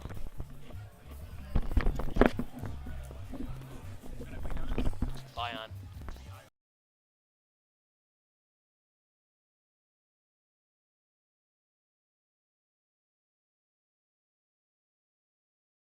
But I got utterly destroyed my last one. What was her tag? She played a mean Corrin. Like, I couldn't get past it. I beat her once and it was a tie. Last down to the nail fight. Was that supposed to be Holy Fairy? I believe so. Yeah, she gave me she told me a number to me too. All right. Yeah, she was definitely a competitor. Yeah. This is All right. This is an initiative. We got Elmo and Hyper. All right, Elmo taking up Kirby. Wow. Ooh, that Pac-Man's bringing his game. Oh yeah, man. I already told you. I'm extremely hyped for this Pac-Man play. This Pac-Man knows Yeah. what he's doing. But we've got Kirby in this. Not too sure how well this person's playing with Kirby, but Pac-Man might have a chance to be able to experiment with a lot of moves. Yeah. Expecting to see a lot of. Well, if Kirby can just get the absorption, he can also get those wide variety moves that can actually help Kirby in this. But so far, it doesn't seem like he's getting the advantage. I'm not sure. He might not be able to rely on that very no. much. If he's anything like the other players we've seen before, really scared to come up on stage waiting for that trampoline to despawn. And that bell, that could have been disastrous if it hit him. Yeah. Oh, but he's doing some damage now. He's not getting tossed around. Ooh, that was a good counter. That bell is dangerous. Yeah, intimidating if anything. Oh, wow. What hell Ancher's of a back. counter. Oh, wow. Oh, that was a smart move. Oh, But it wow. wasn't smart enough. That was the drill that could pierce the heavens, Yeah. but it wasn't enough. I mean, there's already a hole in the sky. Oh, there's that deadly key to the hotel room. Ouch. Oof, man. Clyde was helping him. I think that's the Red Coast name, Clyde. Watching these pairs of billiard balls going at it. I know, right? Oof. That key almost scraped Ooh, Kirby's face. Good move. Bringing him to Suplex City. All right. Honestly, though, that match with DDD was really close. So Kirby's kind of, I should take that back. Kirby brought his A game with that move. Well, certainly. I think he needs to remember that he can absorb the projectiles made by Pac-Man. That is true, but he might be He might more be melee based. True, but it's always important to use melee Kirby's full abilities. Oh. Absorbing those materials can really help. Yeah, definitely. Because if I remember, you can spit them back or absorb them depending on what your input is. Wow, look at that. Kirby's trying really hard to try to control the stage, but Pac-Man's just like, Well, he won't give it to him. I wouldn't speak too soon. He did just do a lot of damage just then. Yep. Back throw protects that little ledge. Oh, Ooh, that nearly trampoline. nearly trapped him. That trampoline saved him, but that Pac-Man was ready for it. Oh, Ooh, careful, Kirby. Wow. That Not bad, Pac-Man. not bad. Pac-Man's bringing his A game. Ugh, not a good answer for that side special. All right. All right. We're at the stage. He ended up doing a dash attack. Oh, those repeated headbutts are going to get Kirby a concussion, I swear. Ooh. I do not understand how he can just grab that leaf so constantly. Ugh. Oh, and there's the red ghost. Yeah, that was just one fatal move, man. It was still a really, really good match. They were going back and forth. It just, Pac-Man just had the small advantage, and I think it was mainly because he was just so projectile-based. I just think that he has a lot of variety, so he's able to mix up his set a lot. For Kirby, of course, that last hit that he wasn't able to pull off, if he had just gotten a little bit closer to him, he might have been able to at least launch and prolong the game a little bit longer. He could have even finished it. I agree. Oh, I missed the next lineup. What is it? Oh, this is going to be Elmo an switches to interesting King fight. DDD. But Pac-Man's already dealt with a DDD before, so he should be well aware of what DDD is capable of. He's bringing his A game already. Oh, Right. man. Man, he doesn't sit there trying to wail at it. He's just like slapping it out of the way. Exactly.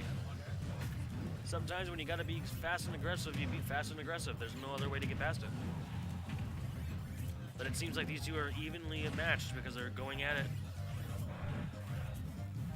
Both using a stay away and pummel strategy. Wow. Oh, that bell though. Finally get control on the floor after being stuck on that platform. Those platforms can either break or make a match, and he's Oh, proving wow. it. Oh, That was really good. was Okay, I was expecting him to like eat his own fire hydrant, but he managed to just like, go up to the air, save that himself. red ghost again. Yep, and that forward smash saves him. Ooh, but there goes that fire hydrant. Whoa! Oh man, if you could just read that. You could see the disappointment in Pac-Man's eyes when he missed that grab. I know, right? He was like, oh, He's just like, come on, bro. Come I on. almost had you. Oof. Oh man, not a good approach for Pac-Man off ledge. Nah, not really. I think making the fire hydrant fall off the edge to hit him would have done some massive damage. But I don't play Pac-Man, and he seems to know what he's doing. Yeah, he's running through all of King DDD's jumps, but he couldn't just keep him off ledge just a little bit longer. I think I understand what he's trying to do. I think he's trying to use the fire hydrant to ledge guard, but it's just not working. Oh, and that Beautiful. was an excellent move. Beautiful execution on that. Answers with a down smash, but it doesn't do it too well. And, he's Gordo. still going. Ah man, but he's not done. Now yet. he's gone. This is still technically anyone's game. DDD can make a comeback. He just needs to try his best. But the Pac-Man is bringing his A game. Ah man. See, I want to see him juggle more with the plane. Exactly. DDD is bringing the hurt to Pac-Man, and he's yet to get a speck of damage. I spoke too soon. Not to mention the fact that DDD's on one stock, but But it's still technically anyone's game, just as long as he's not in the hundreds. yeah, you never quit. And DDD is an incredibly heavy hitter with a lot of projectiles at his disposal if he times it right. Ooh. That was an excellent move. We need to see more of that. Yeah, King DDD said he already had his vitamin C today. Oh, that was a great roll. The Gordo just missed. Oh, don't risk it, DDD. Trying again with the side B. He almost had Ooh. it. But, and there's the blue up ghost. smash. You could kind of see he was baited into that at that point. He did. He was really baited. But he also brought one hell of a fight. You cannot discredit that in the slightest. DDD was starting to get it. He was starting to use the absorption to try and send those projectiles back. He just needs to try and do that just a little bit more to throw Pac-Man's game off. He cannot let him keep grabbing those items either. I think the best way to do that is to, when he tries to grab them, launch them back, absorb them. Well, yeah. That's tricky, but it is possible. He did start doing it towards the end of the match. Right, but Hyper's Pac-Man is just so agile. He's quick. He's difficult to keep up with. I mean, we saw him what he did with the previous DDD. He was going all out. Whoa, hold on a second. Now it's a Yoshi versus Pac-Man, and this is going to be a very interesting fight. Can he pull out the same kind of sucking cucks as before? Let's hope. Oh, Yoshi. Oh, wow. Let's go, buddy. Oh, yeah, I already know. Down airs for days. Let's see it. Yoshi did start off taking whatever that was. He's just flashing it for the kids at home. Yes. Oh, God, I know. Yoshi was kicking some names here, and I don't know why I said that, but hey. Look at this, though. Elmo hasn't been able to keep a main this entire round. But he's also bringing the pain back to Pac-Man with each new character, and I think Yoshi is a little bit better so far from what we've seen. He's got to be... Oh, I spoke too soon. Oof. Pac-Man takes it. He's got to remember that this Pac-Man is agile and hits very hard. And unfortunately, unlike DDD, Yoshi cannot reflect those projectiles. But what he makes up for that lack of projection reflection is, well, that raw power that Yoshi has. Oh, definitely. It's unfortunate, to say the least, that his side special, his rollout, doesn't do more for him. But remember when that used to be a threat? What, his rollout? Yeah. Dude, all it would take is just like 3 hits. Exactly. 3 glorified hits. But it doesn't really do much for combo setups or launching. And one of the biggest things with this match is that Yoshi really only has one move that can be long range, and it's hard to hit, especially with such an agile opponent as Pac-Man. Oh yeah, those eggs. But it's like beautiful when you land them too. It can do so well off ledge. Oh, he used that egg throw to his advantage to get a little bit more momentum to just save you. Yeah, and on top of that, it covered his options to be able to get back on stage. Now he's gonna try to control it. Ooh. Ooh, that would have been nasty if Pac-Man managed to do that. That was a smart move by Yoshi, but I think it was just done too soon. All right. Staying in the game. This is a fight. Trying to... He's not really outranging him. He's not. With his eggs, but he is trying to do a little bit of chip damage. He's definitely understanding. He's starting to get a better grasp of Pac-Man's projectiles, that's for sure. Yeah. He's doing his best. Oh, wow. Great. Unexpected down special. Sit on you. Sit on you. Let's not That's do what that. I do. Let's not remind us of that terrible scene from that show. But, oh, and that familiar red ghost. What was that, Inky? I think Inky is... It's not Inky. Inky's, Blinky? I'm not quite sure. I'm not too familiar with my Pac-Man lore. But, oh, look, Yoshi's starting to bring the pain. Oh, but we got... Wildly aggressive plays. Ooh, wow. Great comeback, Yoshi. See, that's beautiful. If you weren't experienced enough, you would just try to go for that normal jump. You would waste your jump, and you wouldn't be able to come back off stage if someone countered that. He obviously knows what he's doing. Yeah, but he's saving himself a lot of forward momentum off ledge with that egg, or with that up special. I'm surprised he's not doing any of those high-risk ground streds that he can do in the midair. Oh, another unexpected ground pound. He's not going to be able to get away with that for too long. Yeah, exactly. But it is high risk, high reward. Yeah. At the moment, though, he might be able to... But Pac-Man does have enough damage where one good smash attack will get rid of him. Oh, definitely. But now, I guess, Pac-Man's being really careful not to try to go too far into the air. Oh, that key. Oh, that bell. It's a that wide enough... deadly, deadly bell. Yeah. Oh, there it was! Oh! That was comboed a with great a drop fire bell. hydrant bell and sure you kick. Oh, says the Ryu man. Let's go. I mean, I didn't use Ryu once this entire tournament. All right. Look at that, guys. Well, you heard it. We're going to take a break. Losers finals. We got 3-0. Wonderful plays by Elmo. Sad they couldn't stay a little consistent with their mains in that. But yeah, you could see they had a lot of variety, a lot of experience with their other characters. Exactly. But in the meantime, we're going to be up here with some special guests. So. Of course. All right. It's always a good idea to change up your game if it's not working, but you want to stick with the characters you're best with. And you want to consider the characters that you know will counter. Pac-Man is very projectile based, so a character that has a reflect ability would have worked wonders. But this Pac-Man was being very aggressive and not just using projectiles. But as you saw, those projectiles changed the game with that final move being the bell. That sealed it because the Yoshi just couldn't move. Well, honestly, I would have thought that's just a really good mix-up for one thing. It is. It was just completely unexpected. He has never dropped, and you knew the moment he just started standing there, grin on his face, that something big was coming. And it was that bell getting launched right at his face. His bells were ringing, and not in a good way. Yeah. Pretty much. All right. So I guess We'll be right back, guys. Yeah, be We're going to back. take a 10-minute break. We're going to go straight into the grand finals. We may be back. We don't know. Well. All right. Are you guys on? We're still streaming. Sit down with the Gotcha. All right, so. All right. Like on here. Oh, on here. Yeah, really.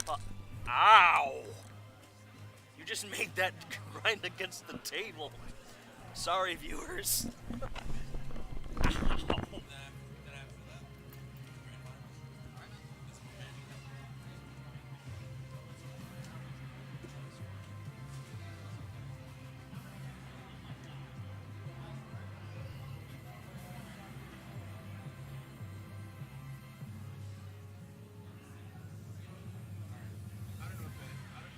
Yeah, so I assume it's gonna like.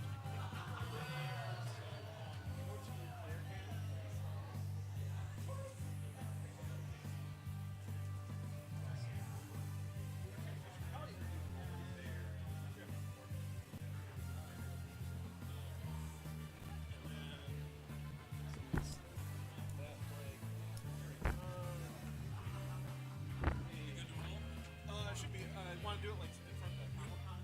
Whatever works out. Like, yeah, I think we have a long enough for. We're just gonna do a brief little Q&A and just give a shout out to everybody. Probably 3 minutes.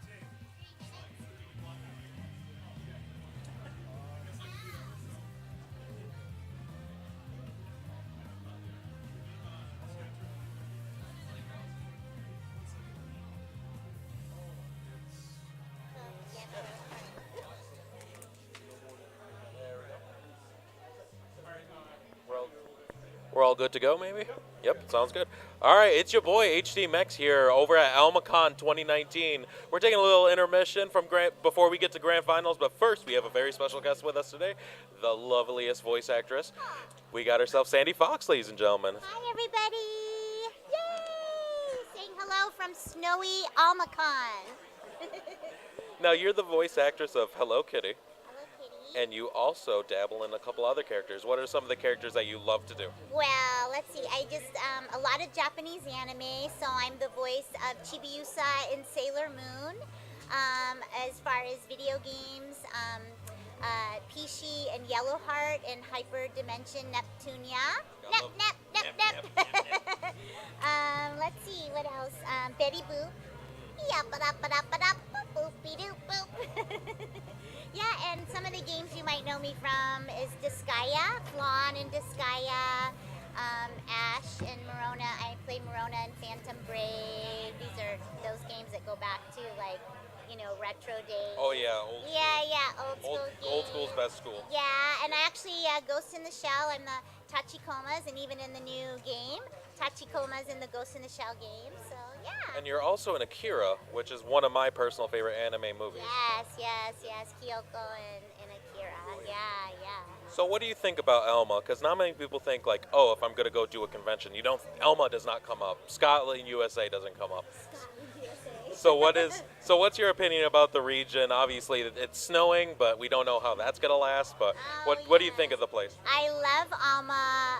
I'm actually Irish, which is kind of close to Scottish, but I love Alma. I think this is a beautiful con. We really get to spend a lot of time with the attendees one-on-one. And it's just, the snow's beautiful. You know, we're not blizzard snowed in yet. You know, fingers crossed, but yeah, it's beautiful. Yeah, and it's so nice to be, the community seems really lovely. Just a lovely community of fans, so. Oh yeah, it's loads of fun. I'm actually learning to play the bagpipe, so I got to keep up with the culture. Now, Oh, your kilt. Where's your kilt? I haven't earned it yet. But I know you're very busy. You're in the middle of doing some autograph sessions, then a panel. So one thing that I've noticed is this. There's a lot of people that want to try and get into the voice acting industry. It's a tough grind. Not everybody picks up the phone. But here you are as a key staple in the industry. What do you have to say to the boys and girls out there that want to try and get into this field and not only be in it, but also thrive and progress? Well, I would say definitely I started out as an actor in theater and musical theater on stage. So the foundation of all voice acting is being an actor. It's not having a cute voice or a funny voice. That's a nice part of it, but it's really like the icing part of it for me. The foundation is being an actor and loving performing and acting and playing. So that's really, really important. So if you love acting and you're pursuing a career in acting, then voice acting is like a natural progression out of that. Definitely if you're looking to get into the business, we have a great friend and fellow actor, D. Bradley Baker, who has a website, iwanttobeavoiceactor.com, and that just lays it all out, like the best way to get started, the best things to prepare for, and it's just a great overview of if you want to get into the business, what to do. So That is a good heading for everybody, because it's a good stepping stone, and obviously you have to put in the work in order to make the dream work. Put in the work, and it has to be something that drives you. It's not money that drives you or fame. It has to be your love and your passion for the art. So yeah, for sure. Spoken like a true icon in the industry. I know you're very busy, but thank you very much. Thank you. Thanks, guys. Have a great weekend. Until next time. And then,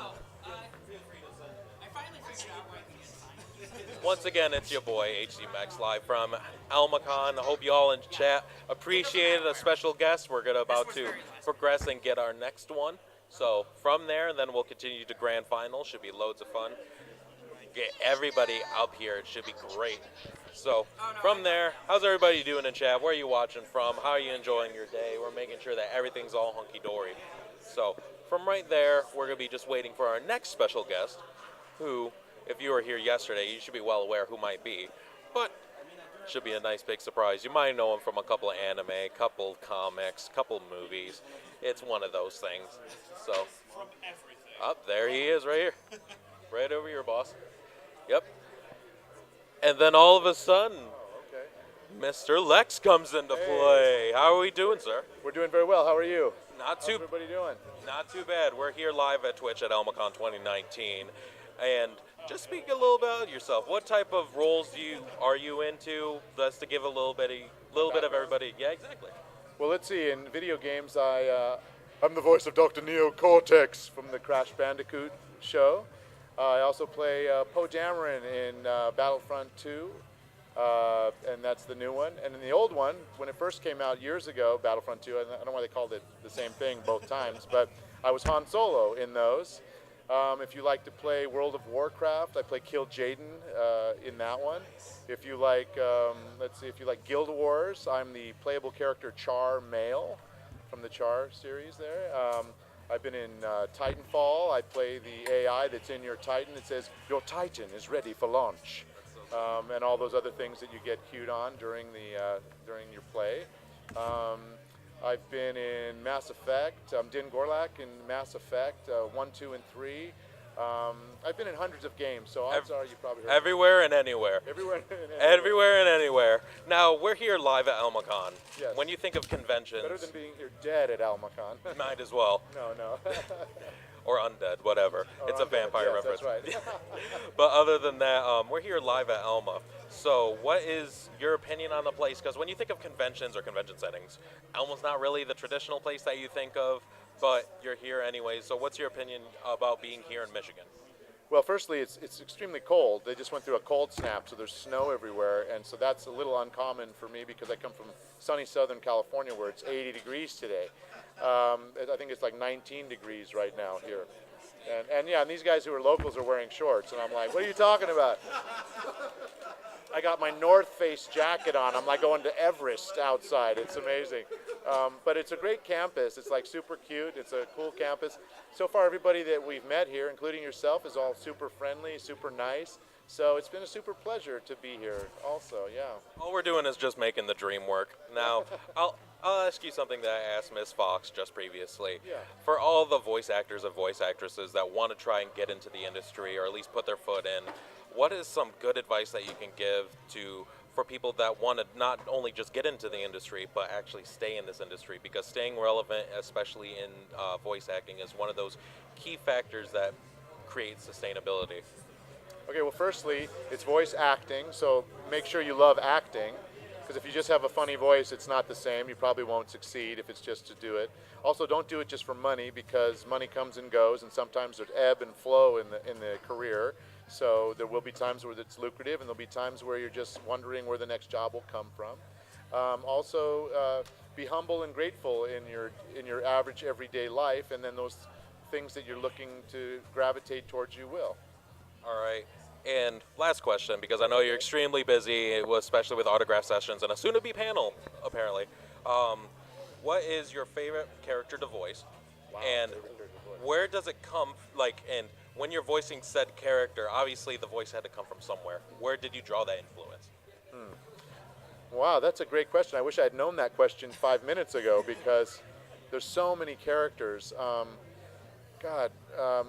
It's different because each character comes from a different place. Sometimes characters will come from, you'll look at the image of the character itself, like the illustrator or the person who's doing the animation will show you the image, and let's say it looks outlandish or it looks really flamboyant. You'll generate the voice based on the look of the character.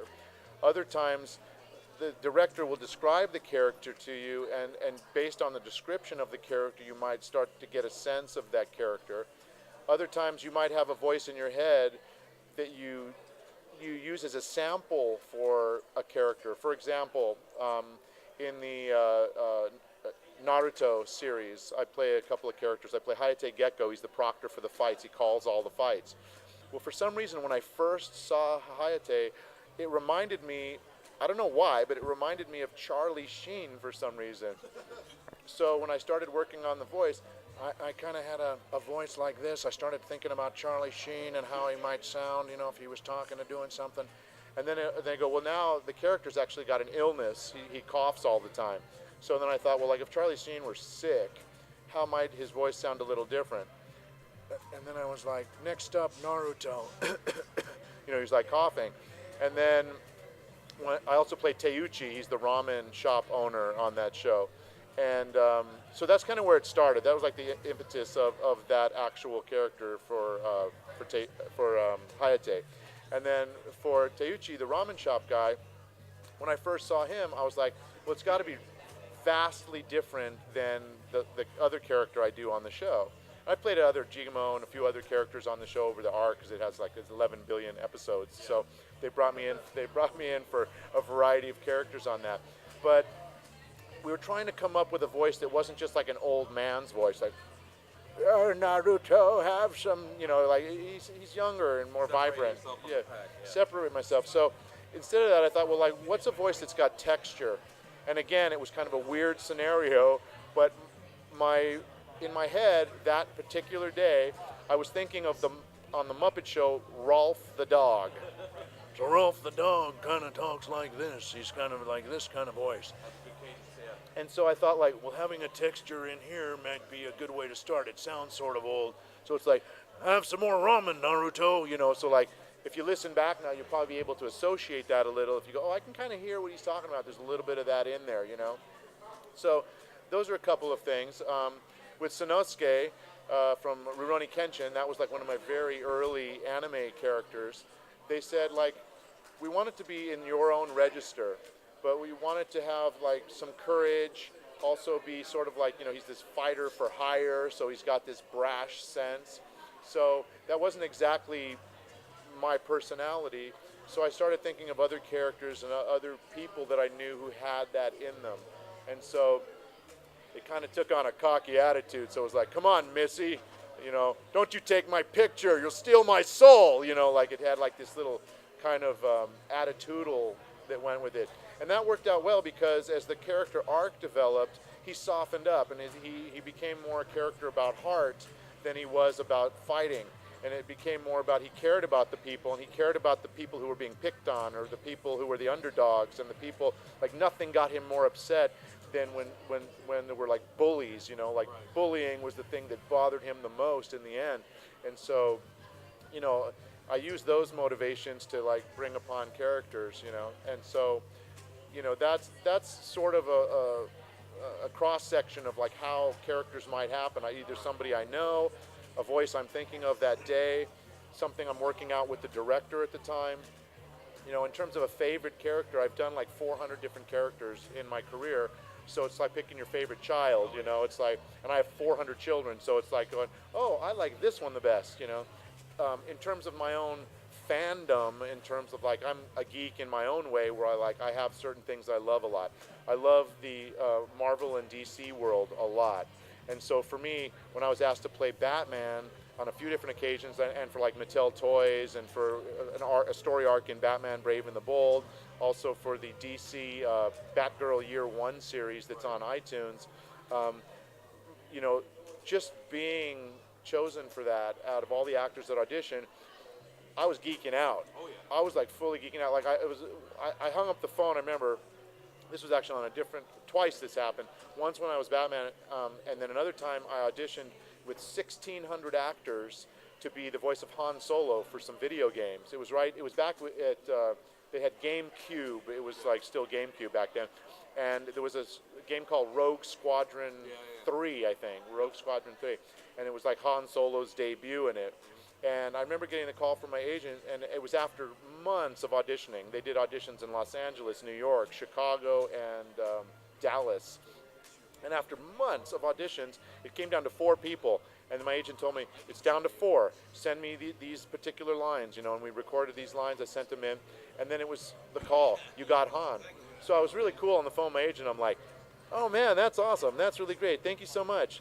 I'll see you at the session or whatever. Thanks. I hung up the phone. I'm like, woo! I was screaming. I was literally like a girl running around my house going, oh my God. You know, like it was crazy. So, and the same thing happened for Batman when they said like, you got Batman. I'm like, what the hell?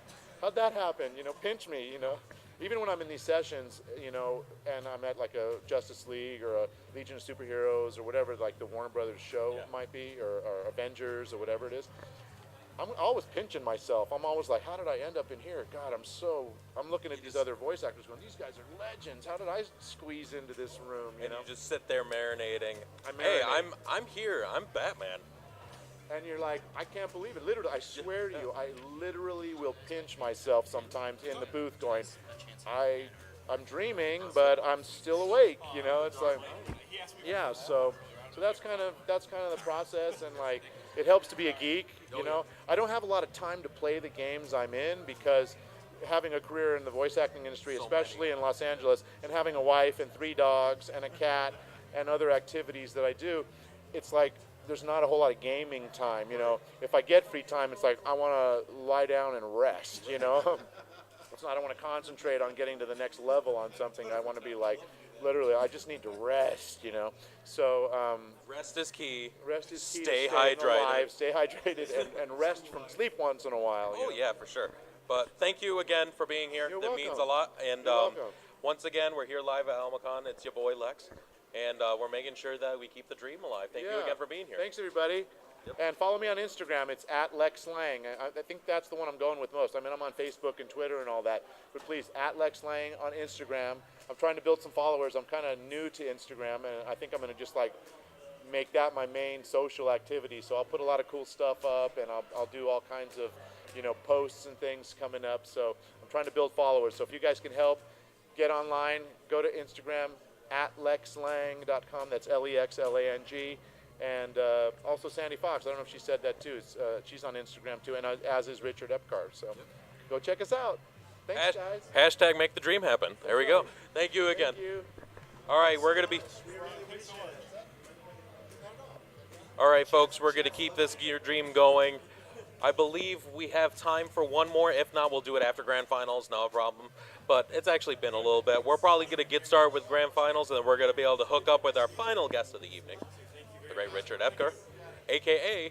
Akuma himself, a.k.a. Raiden. But we'll make sure to make the dream work. Until then, let's get ready for grand finals, ladies and gentlemen. That's definitely something I. Oh damn! Well, somebody else. Definitely. That's not something I ever thought we'd have on the screen.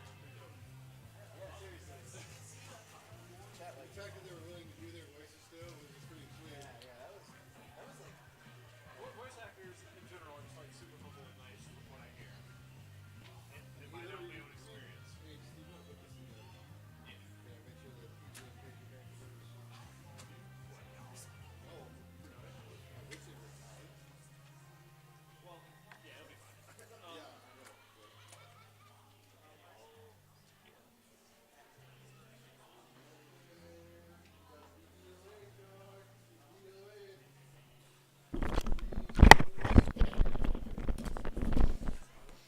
Hey guys, we'll be right back just in a minute. We're getting everything back to set up for Smash Finals. Please give us a little bit of patience, just a few minutes. Thank you. All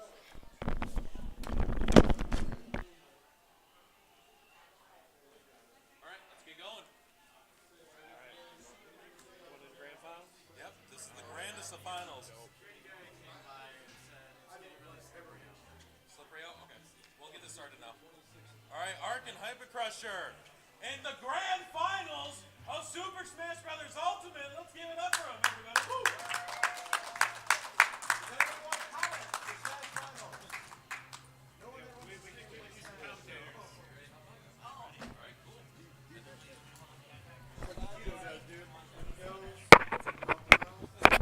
We can use some commentators. Heck yeah. Yeah, you can carry me. Much like life, I'm going to get carried through the stream and commentary, but whatever, we're making it work. Hope you guys appreciated that little snippet of excellent interviewing, not just by myself, but by the interviewers themselves, Lex Lang and Sandy Fox. But we are going to have also a special guest after the grand finals, the great Richard Epker. So hope you guys are all ready for that. But in the meantime, this is the grandest of finals. This is best 3 out of 5 for this, unless a Hyper Crusher can come in. Cruncher. Hyper Crunch cereal with 2 scoops of raisins comes in and delivers the bracket reset. So, with you yourself playing against both of these players, this is, oh, by the way, it's your boy Elmo. What's up? What do you most see both of them in their attack strategies? Hyper has some really, really crazy setup traps and whatnot with Pac-Man. So a lot of his game strategies could come down to actually getting those into play in time. Arc has actually chosen Mewtwo, which is a really, really interesting pick for him. Mewtwo being very much a glass cannon in this game and very, very hyper aggressive. That actually should work really, really well for him to just aggro down Hyper's Pac-Man traps. Hopefully he'll actually be able to. I mean, and we can see so far, Pac-Man's not really able to get anything going. Oh, that's unfortunate. That is just a misread right there. Now, Arc, I believe he's in charge of the Smash community over at CMU, and Hyper is heavily involved with Frostbite, the tournament. Very nice. And so they have drastic experience in the game, and this could be a feeling out process that we could actually see in future tournaments if they're both able. That's really cool to see, especially for me. I'm actually a CMU alum. Oh, there you go. From back in the day. So that is, oh man, I got to rep my college now. Oh. But on that, looks like going back and forth. Oh yeah, man, he's got that fire hydrant has been playing a key factor all day. Yeah, he's got the reflect there that really is going to come in handy against all of Pac-Man's projectiles there. Oh man, and the neutral air is so annoying to deal with for Mewtwo, just dragging you along and racking up so much damage. But there's one of those traps from Hyper setting up Pac-Man up B bounce. Wow. You saw that with him against me at the platforms, him actually setting it up below a platform, charging a smash. And just Hyper just showing what's up. This is completely different than Winners Finals. And I'm surprised that Arc switched to Mewtwo when he was doing so well with DDD, when he actually took him 3-1 in that, with all strictly DDD. He might be feeling pretty confident in himself and wants to switch it up, especially, like I said, with a Hyper aggro. Or not even that. Hyper could have learned what DDD Hyper is. could have adapted, too. Yeah. So this is probably a good mix-up. Like, he probably knows what I'm about now, so I'm going to switch it up. Yep. And, I mean, as far as the tier lists go, DDD is pretty far down. His frame data is honestly not very good. He relies super on hard punishes. Oh God, the toss, the toss, the toss. Those setups. Now, me being me, I'm never thinking I'm that good at this, and I never thought you could rethrow those projectiles and they just keep staying alive for that little bit. Oh yeah, no, it's super. Oh, there we go, got the kill. Evens it out, but then again, Arc fighting an uphill battle from here. Yeah, it's actually pretty exploitable for Pac-Man's projectiles. If you know he's gonna go to re-grab it, you can just chase him down and shoot on attack. It's bait, basically. Oh yeah, is what you you're can saying. use his bait against himself. Oh, Because yeah. he wants that. He wants to get 2 uses out of it. Oh man. I think the actual down B is disable, side B is confusion for the reflected projectiles. Here comes Arc. Man, it's so close Brings it coming back. down. Almost both over 100%. Oh, go. Nope. Basically, Hyper's always going to be able to recover. He's got side B, he's got up B. There should be no reason for him to ever lose it out. Oh, no one can get that Hydra. Oh man. I did not think. Oh, gets it off the bounce. Not enough. Finding that key, that's going to probably seal it if he gets it. All it's going to take is one hit. Oh, man. The down. Arc taking around 1. Taking it, but that was pretty darn close. That was hard fought for both of them. They're playing completely differently than what they did at Winners Final. Yeah, so this will actually be interesting to see. Is Hyper going to do a character swap? Because Arc is locked into Mewtwo. Right. But he's been playing nothing but Pac-Man currently. Yeah. Interesting to see where he goes from here. But I personally think he is going to switch it up, and he might actually go to more of a sword user, Right. like Martha Ike, Getting or that range. even Cloud. Well, just getting the disjoint hitbox with a sword. Right. And oh, he's going back Pac-Man. Well, this is 3 out of 5, so this is like, all right, maybe the first one was a mess up. I can be able to adapt to here. Yep. Or he's just sticking to his guns. Right. Actually gonna believe in himself. Using Oh man, got the using it as bait. accidentally reversed the Shadow Ball there from Mewtwo. Otherwise, he would got the Hydrant hit earlier. Yep, there's that neutral air just hovering along, racking up tons of damage super quick. Oh my goodness. So there's Hydrant. We'll see if Hyper is actually able to capitalize on that with anything. The water's definitely being annoying from Mewtwo, but isn't really able to... Oh, Shadow Ball just pierces right through everything of Hyper's. And he gets rid of it. Yep. Just hops on over, throws him out. I think at this percentage, Mewtwo's up throw actually will kill Pac-Man. It's generally the, I want to say it's like 90% Enough up for the and key. An up throw will actually And seal good the block, deal. because that would have sealed it for that Hydrant. Yep. And Oh, gets man. that side ghost right into it. Excellent. Yep, and he has the Bell on deck, so he has Paralyze ready. Oh, Mewtwo grabbed it! Oh, this is bad! Oh, but he isn't able to actually Couldn't be able to capitalize get it. on it. Oh, that could That have could have been been a mistake stock. and a half. Could have been multiple stocks if he was able to re-grab it. But, oh man, Hyper's up B trampoline just causing tons of issues. Yep, there's a little setup trap, and that should be a death. That was 2 stocks in like 30 seconds there. Hyper is making a statement here. Yeah, that last one was a mistake. He is here to win. Misses that side smash. This trampoline bait again. Nice neutral air. Oh my goodness. Just racking up chip damage upon chip damage. Hasn't even lost his first stock. Everything he gets at this point is just a bonus. Absolute bonus.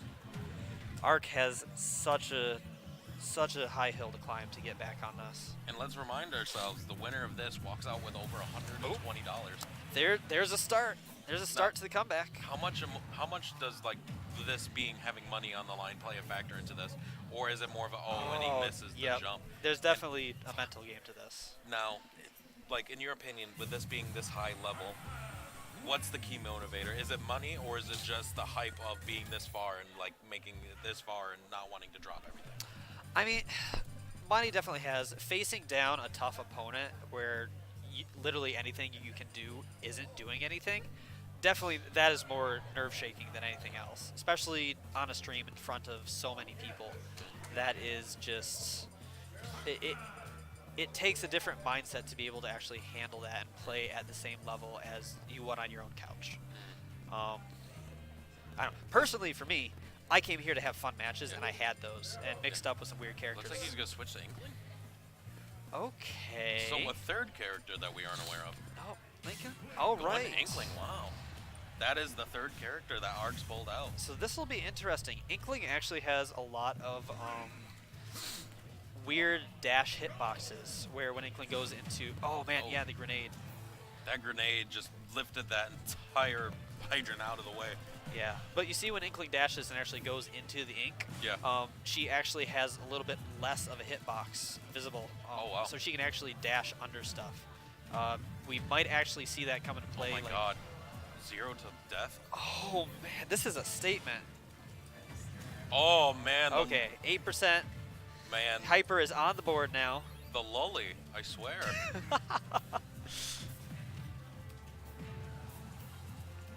Oh man, Where's Arc hiding these characters? Arc is having great ink management too. Like whenever I play Inkling, I always find myself just running dry all the time, and he seems to just be finding. Oh gets my that goodness! Swipe out of the way. Seeing all those chances to just charge the ink. Some of you guys might not know this. It took me a while to actually figure out the buttons. It's holding down shield and the B button actually activates Inkling's charge for the ink. Okay. You don't have to completely drain your ink to be able to charge it back up. Recharge it? Okay. Yep. You can charge it at any given time. Pro tips from Elmo. There we go. Yeah, I'm trying to think where I saw that. I think shout out to Alpharad. There you go. Smash streamer. Hyper brings it out, but sitting at almost 70%. Oh, and gets the pair up, is not there to do anything about it. Couldn't get the grab. Couldn't get the grab. Two whiffed grabs and no punish for them. Oh my goodness. Hyper was almost making a comeback there. Yep, they're just taking a break, get a little bit of safety, and charge back up the ink. Oh, the melon. The grenade is such a good projectile. My goodness. And then, like, when you think of grenades, you think strictly offense, but man, Arc is using it defensively to disrupt all sorts of potential harm. Yeah, and instantly take out the hydrant. But, that last stock from Hyper, that was that's a statement. It's super going to be mistake. a really... Hyper is definitely fighting uphill. Oh, gets the re-grab, can't get it. Nope. Oh, I think he had a wall jump there he probably could have used, but... All right, Arc up advantage 2-1. Arc. So let's see, Arc has come from winners, right? Yep. So this is a tournament match coming in here. This is tournament match for Arc if he takes this. So I'm interested to see if we see a character switch or we keep on going. Yeah, we're seeing something going on with the controllers. Maybe. Okay, so we got a controller reset here.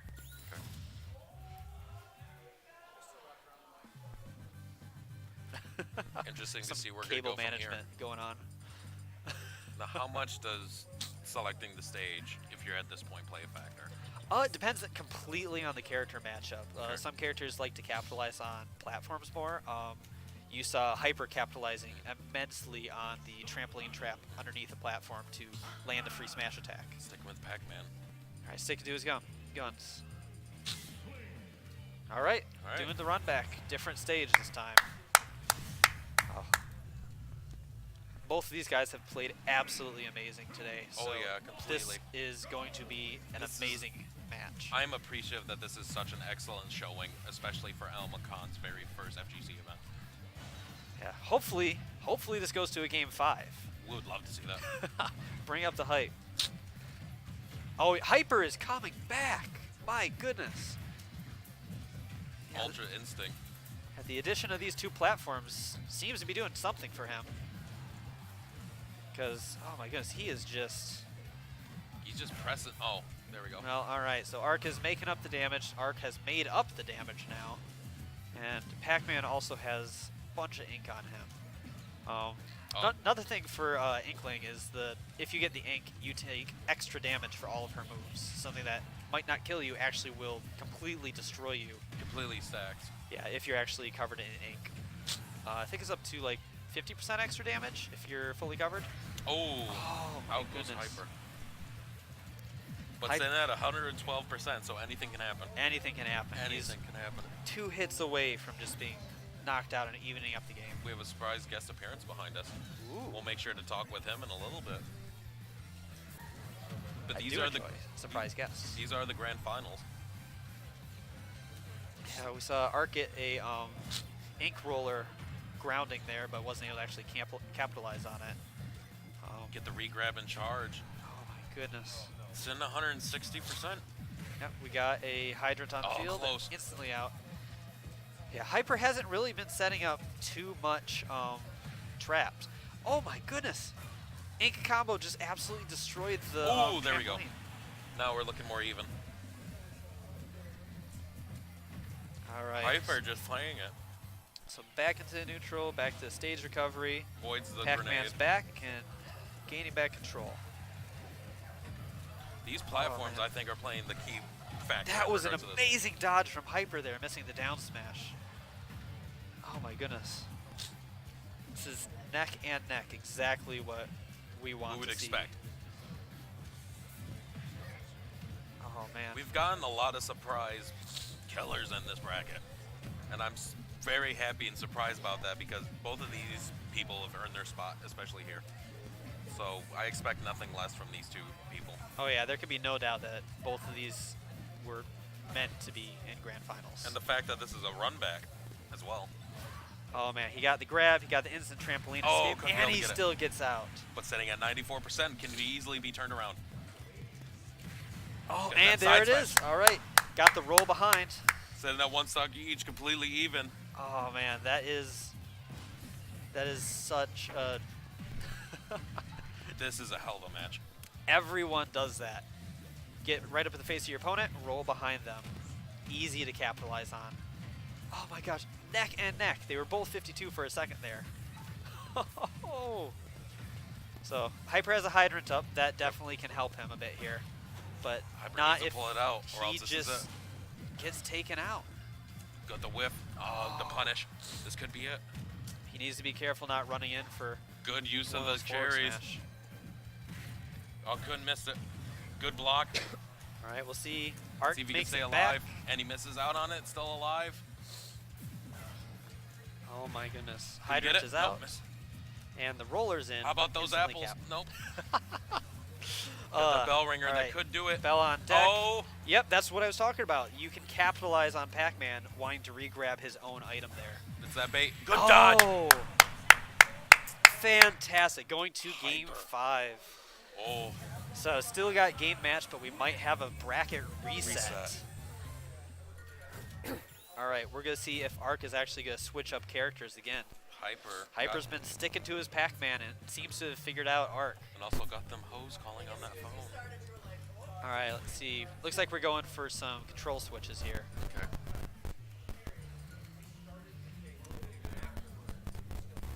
Oh man, he has tap jump on. What is going on? Oh, it's switched it off. All right, so he was fighting through with tap jump that entire last time. That was incredible to still do that well. Oh my goodness. This is why you need to check things. But regardless. I know for me at least, having tap jump completely ruins a lot of my traps. Maybe after this, maybe. We could pause them right here. They're still on the screen. Yeah, this is either gonna be the end of the reset, so we can after this match maybe 7 minutes. If that's okay, and then it's only gonna be like 3 minutes. Okay. Thank you. All right. So just a little bit Making magic happen with side special conversations. But we are back into game 5 of the AlmaCon Smash Bros. Ultimate Tournament. Oh. Grand Finals. Yeah. Important to say what actual match we're in. So. This is them playing right now? Yep, this is the grand finals. So making magic happen. Like What's the game? Super Smash Bros. Ultimate. Okay. Yep, winner walks out with 120. Nice. Yep. So they're very serious. Oh yeah. They each have 3 lives at the moment. Yep. Yep. Well, they've been going at this for 3 hours. Yeah. About now. Yep. If Arc wins it, he wins the tournament. But if Hyper wins it, he resets the bracket and they go again for 3. Oh, there's one of them. Oh man. All right. Hyper is making a statement. He wants this bracket reset to actually come back. Oh man. Lex laying behind us, getting hype. And Sandy Fox behind us, getting hype. Go Hyper, go Hyper. That says a lot. Have a voice actor rooting for you. Oh man. All right. So we got some. Oh, that was a beautiful grenade trap by Art there. Get that grab or get the damage. Oh man. Hyper still has the advantage. Yeah, what's his stream over? Both over 100. Hyper has a very nice lead right now. It's getting close to that bracket reset. Oh my goodness. See if he can actually get some of his patented pack traps up. Yeah. See if we can make a fruit salad out of this. He's really liking the bell. Really going for the bell instead of, oh, he went for that hydrant trap. Did not get it. And got Still in it. Wrecked by his own hydrant. Looking for that own spike, but couldn't be able to get it. Oh my goodness. Gets the throw. Could that be Back it? throw. Almost there. We got the Gets the colors melon. for damage, but we did not actually get the kill. If Hyper knocks this out, this could be a... One hit from either of them is going to seal the deal quitter. on this. Amazing parry by Arc. And the grab from Hyper to close out.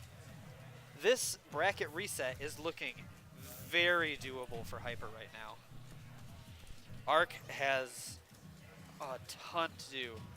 This really brings into question, should he have stayed with Inkling? Ooh, there we go. Well, he's starting it. He's starting the comeback, but we'll see.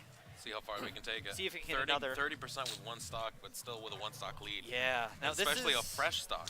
This is 6-minute time limit, right? Yeah. Yeah, so we're just coming into halfway through all of the time here.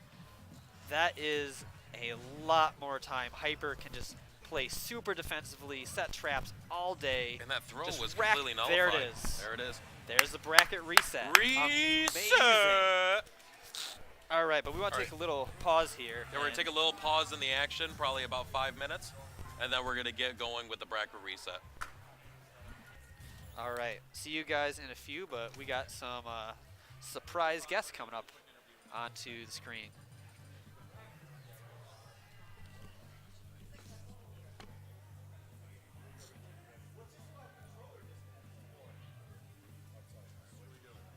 We're just doing the quick interview, and then we'll get you out of here. For about 3 minutes. No, we're gonna be staying right next to the band.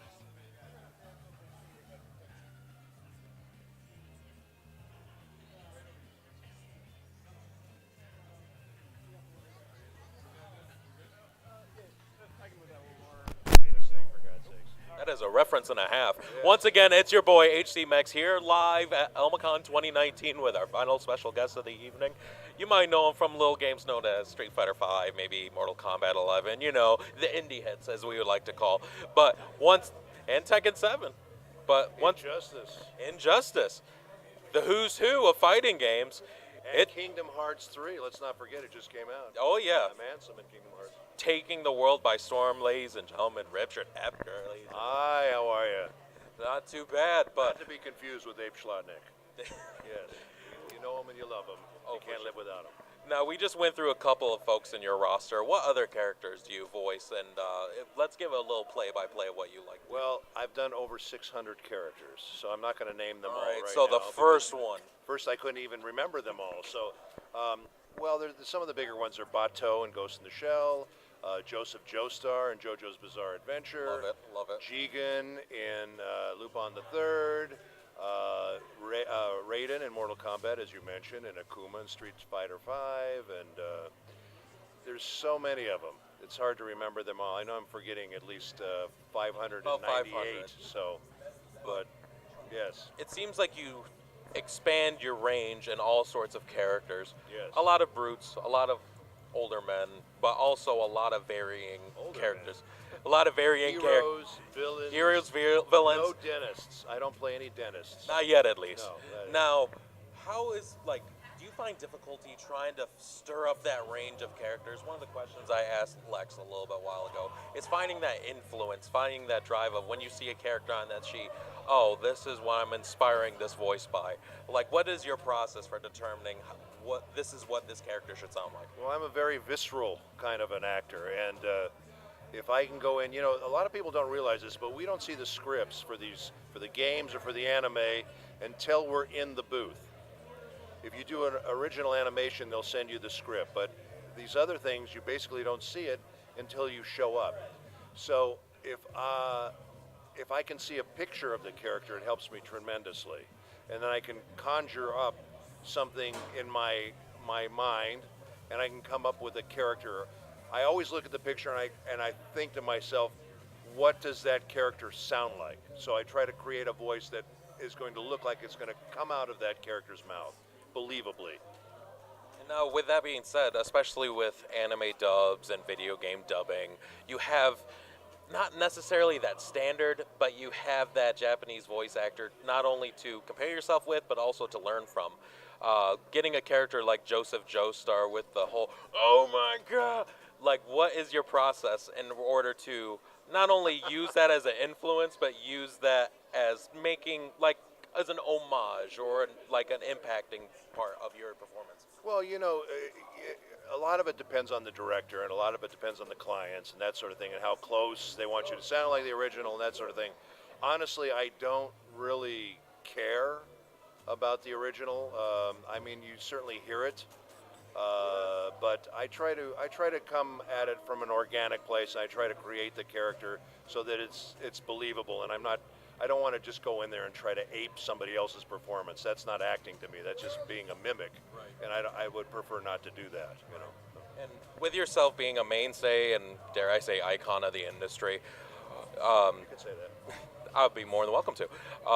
For sustaining this long of a career that you are basically well known for the characters that you play, what do you got to say to the inspiring voice actors or actresses that want to not just stay in the industry, but get into the industry and being relevant to the point where they can be able to be up there with names like yourself and Lex and Sandy? Well, I think, you know, the big mistake, a lot of people, you know, they think it's going to be an easy cakewalk to do what we do, and I think that it's, first of all, they have to realize it's a super competitive business, and that in order to be good at this, you really have to be the best actor you can be, because you want to bring those characters to life. My recommendation to anyone who wants to do this work is to be the best actor you can be, do a lot of theater, you know, read, but also read out loud, because as I said, we don't get to see the scripts till we go in there, and you can't go in there and start buffeting around and trying to figure it out. You have to jump in and do it and make it come to life. So read out loud, be a good actor, be a good person, and you know, embrace that grind. Yeah, exactly. And you know, and also I have a passion and a joy for what I do. And when you go in and you really enjoy something and you're passionate about it, it transcends to the audience. You know, so I think if you have that enjoyment, the people are going to read it and enjoy it as well. Well, embrace the grind. Iron sharpens iron. Thank you once again for joining us tonight. Don't be Abe Schlotnick is what the moral of the story is. Do not be Abe Schlotnick. Don't be Abe Schlotnick. Hashtag don't be Abe Schlotnick. But in the end, thank you again for joining us today. Made this stream and this event an epic one. AlmaCon 2019, here with your boy, Mr. Richard Epker. Thank you again for being here. Thank you for having me. It's been a pleasure being here at AlmaCon, and we've really enjoyed our time here. I'm glad to hear that. Stay tuned. We're going to go for our bracket reset of our grand finals for Smash Brothers Ultimate. Winner takes the pot. Over $100 on the line. Second place gets 20. Get hype, everybody. We'll see you soon. Oh, my God!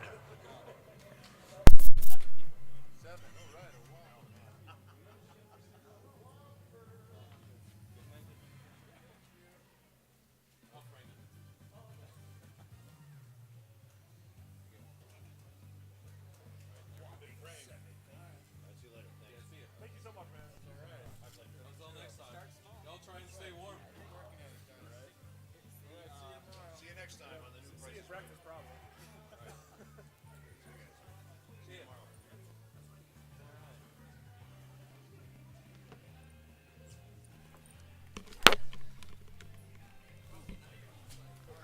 I love this gig when it happens. This is the best way to spend a Saturday evening. Oh yeah, hanging out with Joseph Joestar? Are you freaking kidding me? Oh my God, I don't even. That makes up for the. There wasn't even a new episode last night. It was just a recap, but whatever. I'm just sitting with Joseph. Oh, who's this? Oh, it's just a little bit of salt. Oh my gosh, I'm so happy. But hey, animators have to take a break once in a while. But we're here again live at AlmaCon 2019. We had a bracket reset. We are here once again, making them dream happen. Yep. And this is what it's all about. Oh my goodness. Bringing it back. Arc is going with DDD. I believe this is his actual main. Yes. So this is going to be a fantastic match. I am a DDD main myself, so I may have some bias in rooting on this. The DDD Pac-Man matchup is difficult, though. DDD struggles a lot with characters that actually can reflect his Gordo. A lot of DDD revolves around Gordo play. Arc is making it look really nice and easy, though. But, I don't know, Hyper's starting to get a little bit of space, and he's going to be able to set up more of his traps and more of his own projectiles, which will do amazingly well. I'm definitely interested to see what happens to the fact that he went back to his main and has that whole refresh mindset, because that break, I don't know if that's going to help or hurt Arc, especially if it disrupts the whole momentum. But the whole mindset of, since this is a bracket restart, he doesn't have to worry about carrying that character again. Yep. That is definitely a concern. Oh man, okay, so we got the trap, but he just let the Bell leg out on the ledge. Very smart by Arc. Neutral air descent, absolutely beautiful. Down smash charge. Oh man, he has Hyper on the back foot. Turns around just like that though. Hyper gets a little bit more space. Oh man, the melon! That ominous melon floating across the stage. It's like Ice Age 1 all over again. Got those dodos. There's a reason why they're all dead. It's because of that melon. Whiffed a grab from Hyper, and Arc did not capitalize it, but He's got that melon again. Does get the Gordo follow-up. That was beautiful spacing. Beautiful Gordo arc. But at this point, it just seems still seems very even at this point. Oh yeah. Because at this point, all it takes is one from Hyper to take it away. Yeah, one key, one para with a follow-up. He's got the... Ooh, couldn't try to guess that arc right. Couldn't be able to get it. We'll see if Hyper actually decides to go for a grab to finish this off. I believe just a back throw will actually finish off DDD at this percentage. Charge it up.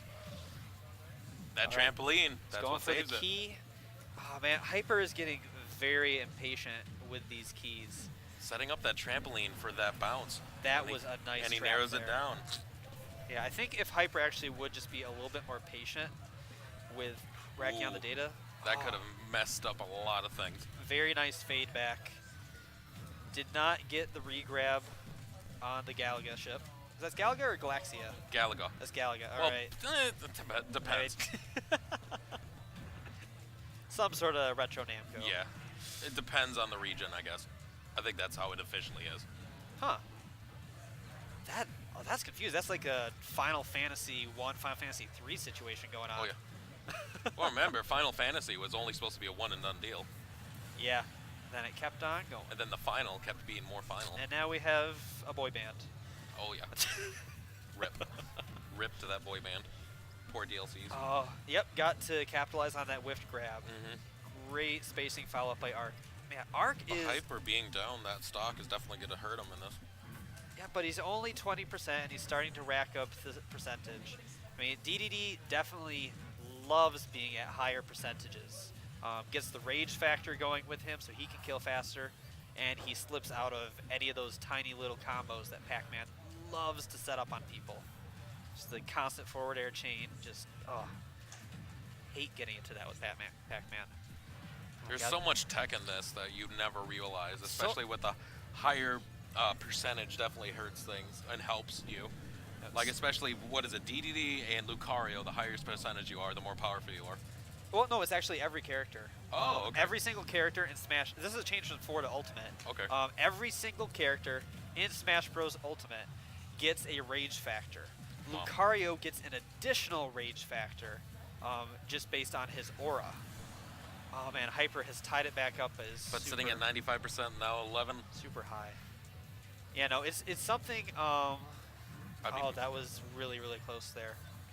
I think I'm trying to think if it's with Rage or not. I know one of the earlier damage calcs in Ultimate was a fully charged forward smash from Bowser.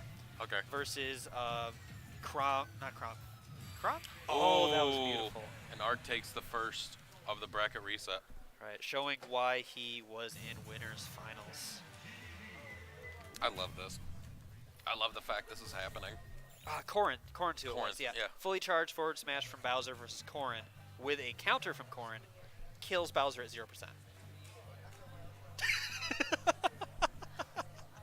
But why? Because Japan. Because Sakurai, of the damage markup. Why? Oh man, we're going town and city. Nice bigger stage. It's because of those platforms. This is exactly the same move that he pulled out last time against Inkling. Yep, Pac-Man gets to capitalize on the 3 platforms instead of just the one floating around. But sticking with it. Sticking with Pac-Man. All right, same Bringing him on the horse that brought him here. I don't blame Hyper for staying with that. He definitely made a comeback. Yeah, he's shown he can come back, especially from all sorts of characters. Yeah, and at this stage, he probably does not want to get stuck into character lock. At this point, too, like, because this was the matchup originally from Winners Final that sent him to the losers bracket.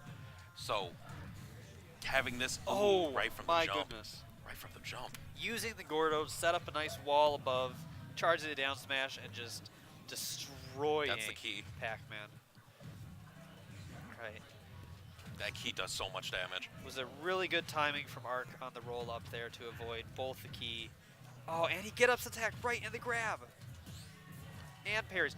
So one thing I've been noticing, Hyper is not doing any of the perfect shields, whereas Arc actually will do perfect shields from time to time. If anyone didn't know, in Smash Ultimate, instead of Smash 4, in Smash 4, you could perfect shield if you hit the shield button at the exact same time as the move damage connected. Smash 4, yeah. Smash Ultimate, you actually have to release the shield button. Hits him with the hydrant spikes. Oh yeah, no, anyways, the perfect parry, perfect shield. Oh, missed that side smash. Is dependent on when you release the shield. Needs a lot more tech and a lot more skill than just spamming the R button, like you're in Mario Party. Not enough for the... Oh, there it goes. That cherry could have took it. Neutral air, just throwing out that nice, big, active hitbox. There's that smash. Oh, is that... Oh, missed with that Gordo. Oh, man, we're almost getting the percentage where forward air actually will. Random forward smash from Arc. Wonder if he's trying to get that hard read, get a roll in from Pac-Man. We'll see. Regrabs the melon and takes the stock. Oh, man. There's that bait you're talking about. You risk going for the regrab or just let it go and stay safe. Yep. But then again, you got to risk it for the biscuit every now and then. Yep. I believe we've seen Arc actually re-grab Hyper's fruit already. Fruit and Bell, from what I've seen. Yeah. Yeah, when the bell was in deactivated hitbox, he was actually able to grab it. Yep. And that's actually really interesting if you're able to do that, because oh, couldn't Pac-Man, mistime that jump. Pac-Man can only have one item out at any given time. So if you're holding on to it, he can't charge up a new one. Yeah. He has to get rid of that out of your hands. Gives you a great spacing. That swirl from Gallagher right there. Oh, beautiful. Oh, the key. Instant key. The key. That was like a frame perfect throw from Hyper there. Absolutely incredible. Oh, and see, there's that platform messing up that Gordo. And the hydrant is causing tons of issues for Arc. As soon as he touches the ground, pushes him away, forces him to use up all his jumps. Amazing. Absolutely hilarious. All right, you can tell both of these guys are getting pretty desperate going on. Hyper going off the stage. That is... Missed time. That is perfect use of the hydrant. Got that apple up in there. Missed that side smash. Gets punished. Yeah, beautiful runoff back air from Arc. Here comes Gordo. And uses that armor.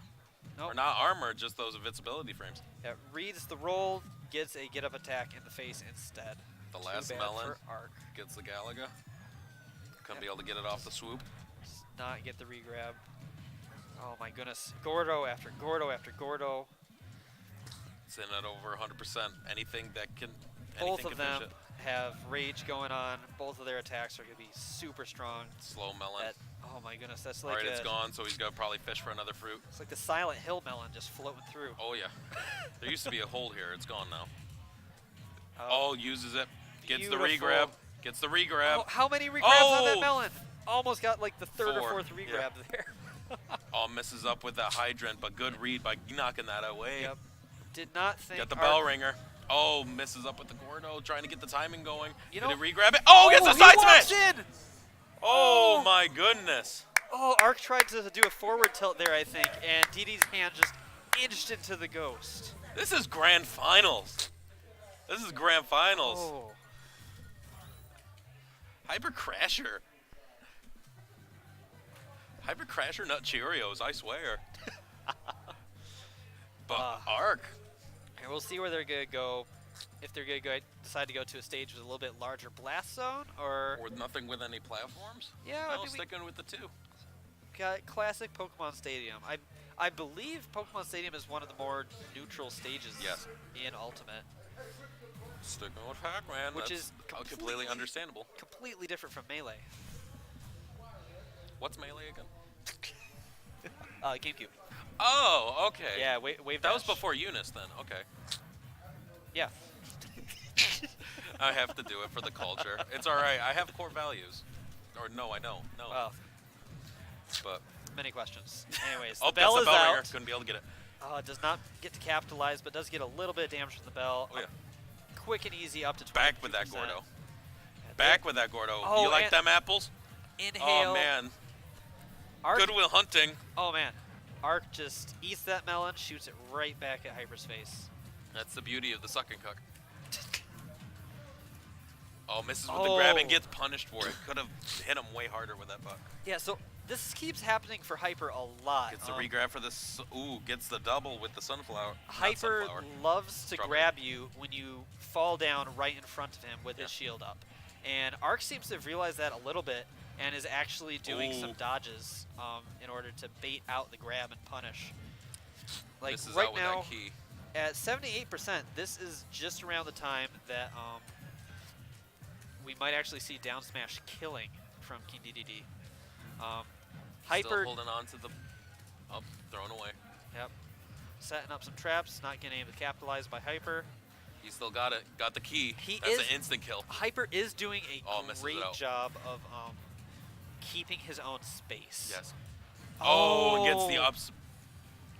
Beautiful up air from Arc. Good timing too. Because traditionally, I don't think that would have killed that ground, but since he was so high up, that would definitely seal the deal. Good dodge. Got the regrab on Galaga. Oh, gets the rebound off of it. Gets nice the chain. combo. Not going anywhere with that. Just really racking up a bunch more damage on DDD. Back at you with the Gordo. Oh my. How do you like them apples? Yeah. In the instant key, ooh, gets those iframes to get rid of that hydrant problem. Arc is doing. Oh, there we go. In the I up smash. was going to say, Even Arc is out. doing a really good job of living at really high percentages and making Hyper work for it. But here they are, back. Oh, Hyper's getting the lead, but they were at 0-0, just one stock down each. It doesn't take that much for Hyper to get back into it, though, especially at the 20%. Yeah, at 42. the rate they're going though, we're 3 minutes 30 seconds almost remaining. Right. They have been taking their time and definitely learning each other's strategies, slowing down the game enough. Couldn't be able to counter off that Gordo. Up air, up air, another up air, or just another Gordo? Oh no, miss! Oh, that could have been a bad that miscalculation. was so close. Oh, the Gordo 1 couldn't be able to get second enough sooner. of it. Get those iframes. Couldn't be able to make it out of it. Definitely finding a uphill battle. Got that 100%. Great weight and shield from Hyper, capitalizing on the attack and just taking got the any kickback. free damage. Did not get the regrab. We almost saw Arc actually get a hit there. Gets the key. This could. Oh, throws it away. He giveth, Ooh, gets he that up. taketh. Hyper got to pull it out.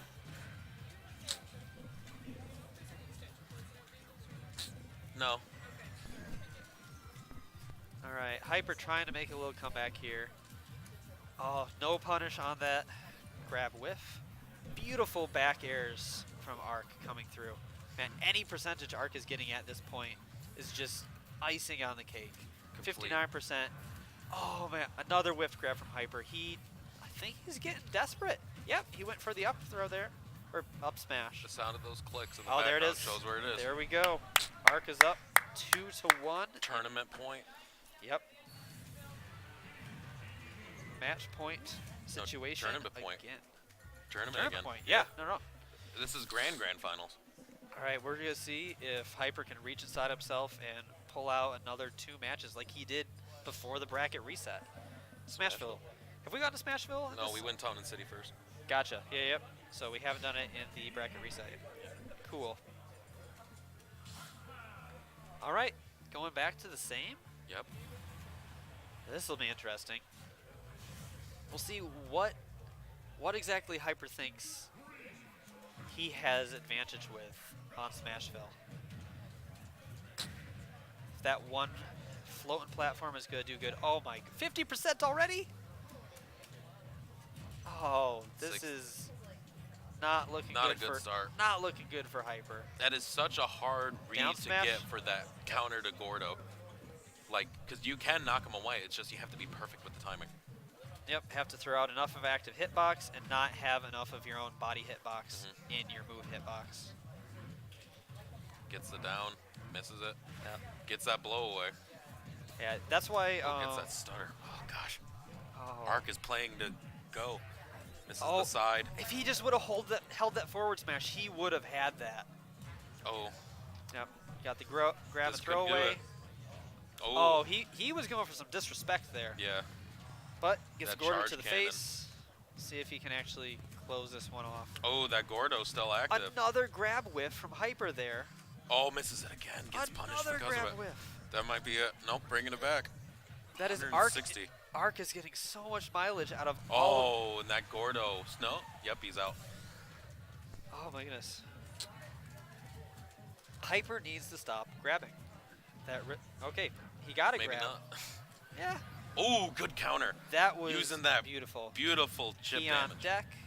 Gordo on the ledge. All it takes is one. Yep. But anything Trying to get that armor from that side smash, couldn't be able to get it. anything Arc can get right now is amazing. 63%. It's almost. That's basically a kill with rage. Gets that good loop. But Oh, 140. yep. Knocks Pac-Man's pellet out. Pac-Man gets a little bit of healing from it when he picks it up, but oh, that's not good. That's not good. That's good. Oh, fades away right before Arc recovers. Otherwise, he would have been ledge trapped by his own Gordo. Oh, Good grab. good grab. Was not able to dodge out of it. Gets that key. Oh, mistimes it with the Gordo. Yeah, I'm really curious if Arc is meaning to forward smash.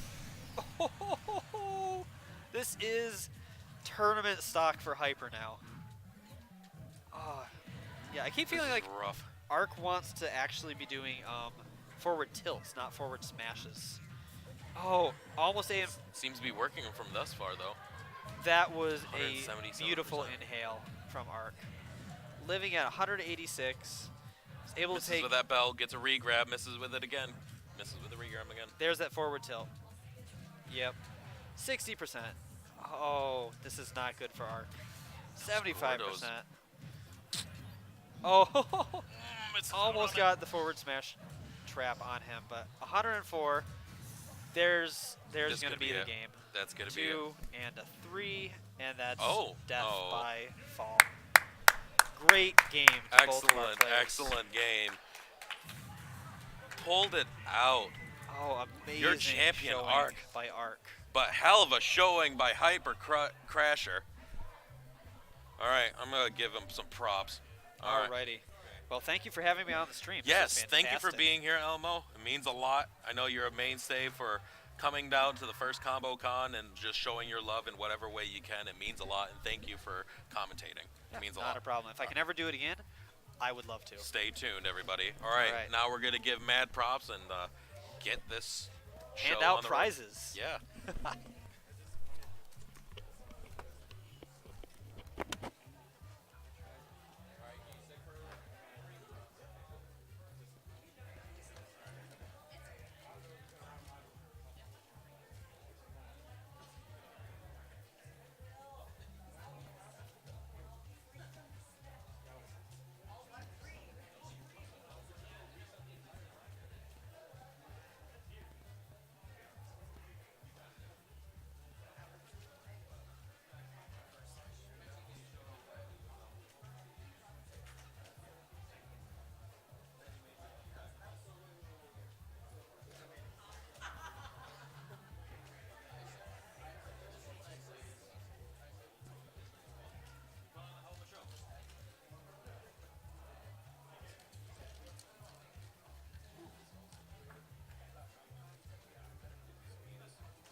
Right over here, Ark. Wait, right here. Yeah, right here. That's all right. Yep. All right, it's your boy HD Max. After a hard-fought tournament, 14 entrants. There can only be one. After 3 hours of gameplay, we finally reached your winner for the night, the biblical man himself, the man known as Ark, the one that delivered all those animals, the one that melted all those faces in the Raiders of the Lost Ark of all those Nazis. Ark, congratulations on your victory tonight. Thank you very much. Appreciate it. So, you've been here for the past 3 hours just grinding. At what point were you like, I'm here and I'm trying to get this past, but can my endurance keep up? But obviously it can. So how much does building up an endurance, because you yourself, you participate and you run your own CMU casuals, specifically for Smash, how much of that experience basically put you up to that millstone and grinding for that sharpness? How much does that practice help you to get to here? I think it helps a lot. I think a lot of competitive Smash or competitive anything has a lot to do with your mentality. As long as you have the right mindset going in, you're going to do well. Oh, for sure. Now, at what point, because this was 3 solid sets against Hyper Crasher, man came to play. There was lots of emotions, lots of hype. Greatly appreciated, especially for AlmaCon and Elma's first FGC event. You guys put on a hell of a show. Any thoughts on your opponent? Yeah, Hyper Crasher, man. He lives up to his name, Hyper Hype. He has a really great Pac-Man. Some of the stuff I've never even seen before, and it's a really uncommon character as well. And playing a DDD, somebody who doesn't necessarily get a lot of spotlight in major tournaments, I really appreciate Hyper Crash for playing Pac-Man. It's greatly appreciated, and we're glad that he's here tonight representing, put on a hell of a show. Now, I have to self-promote. I got to get this out of the way. ComboCon 2019 coming up June 7th and 9th. There's loads of tournaments in between. We got ourselves Combo Breaker, and we got ourselves Michigan Masters. Are you planning on traveling and taking this abroad, or are you just going to keep grinding at that mill here in CMU? Yeah, I definitely like to go out to different tournaments, see different scenes, meet different people, and ComboCon is one of those scenes that I want to check out once it comes around. What is it, June 6th, June 7th? June 7th through 9th over at St. Louis, so literally 5 miles from here. Yeah, and it sounds like a lot of fun. I looked at the flyer. There's a lot of great games, so I'm looking to come out there, do my best, and take Smash again at ComboCon. That sounds great, and we're glad to have it. There's going to be 15 tournaments there, so it's going to be a hell of a time. 3 days. We're going to have a live concert from the great Little V Mills. If you had a chance to look at the tournament setting, what other games should we keep an eye out for you? Well, I got a buddy that loves to play Tekken, so I'm definitely going to be checking out Tekken. And there's just so many fighting games out there that it's just nice sometimes to sit down and just watch everybody else's community, put themselves in the spotlight, and show them what they got. Sounds like a plan. Well, thank you, sir, for once again being here. Thank you very much. And then let's get this fun part out of the way. The winner for $120 for the very first FGC event here in Elma, and I'm glad to have ponied up a lot of the pot bonus. Congratulations, and of course, sponsored by the convention, an AlmaCon medal for, of course, the show your brilliant, hanging in your room, wearing at the gas station, it doesn't matter. But any last words for the people watching at home? Yeah, just shout outs to my friends that came with me, Julia and James. James won the Tekken tournament, so he's coming out a champion as well, and we hope to see you again sometime. Oh yeah, loads of fun. Once again, it's been your boy, HD Max, live from Poverty Game Night. Glad to have been here. Thank you for the entirety of Poverty Game Night for making this happen. We are going to be live tomorrow for our final 2 tournaments of the convention, Soul Calibur 6, Street Fighter 5 Arcade Edition. We're going to be here. I hope you are as well. Loads of non-stop action coming up. Thank you again. Have a good night. We'll see you tomorrow.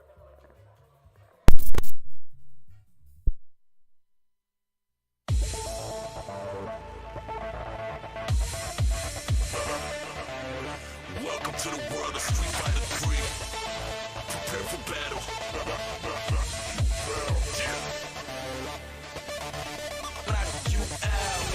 Myself in the mirror, and the noises around me fade. No fear for my health, never give up. Though the voices around me say it's a long shot, it'll never happen. To put their money on that as they laughing. I know I'm up against the best, but we fighting in the streets, left, right, left. Don't mind it. This is what I live for right here. You think I go far 'cause the lights lit? Like I don't know what this life is.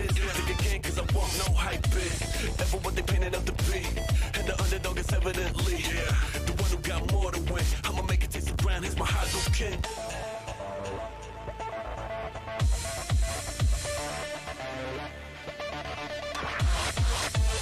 It is a mystery. But wait! There's battle. Resurrection. You know what they say. The third strike is one. But I'm not done yet. Can get it too. Don't think that I can knock you out. Knock you out. Knock you out. Knock you out. Don't think that I can knock you out. It's over.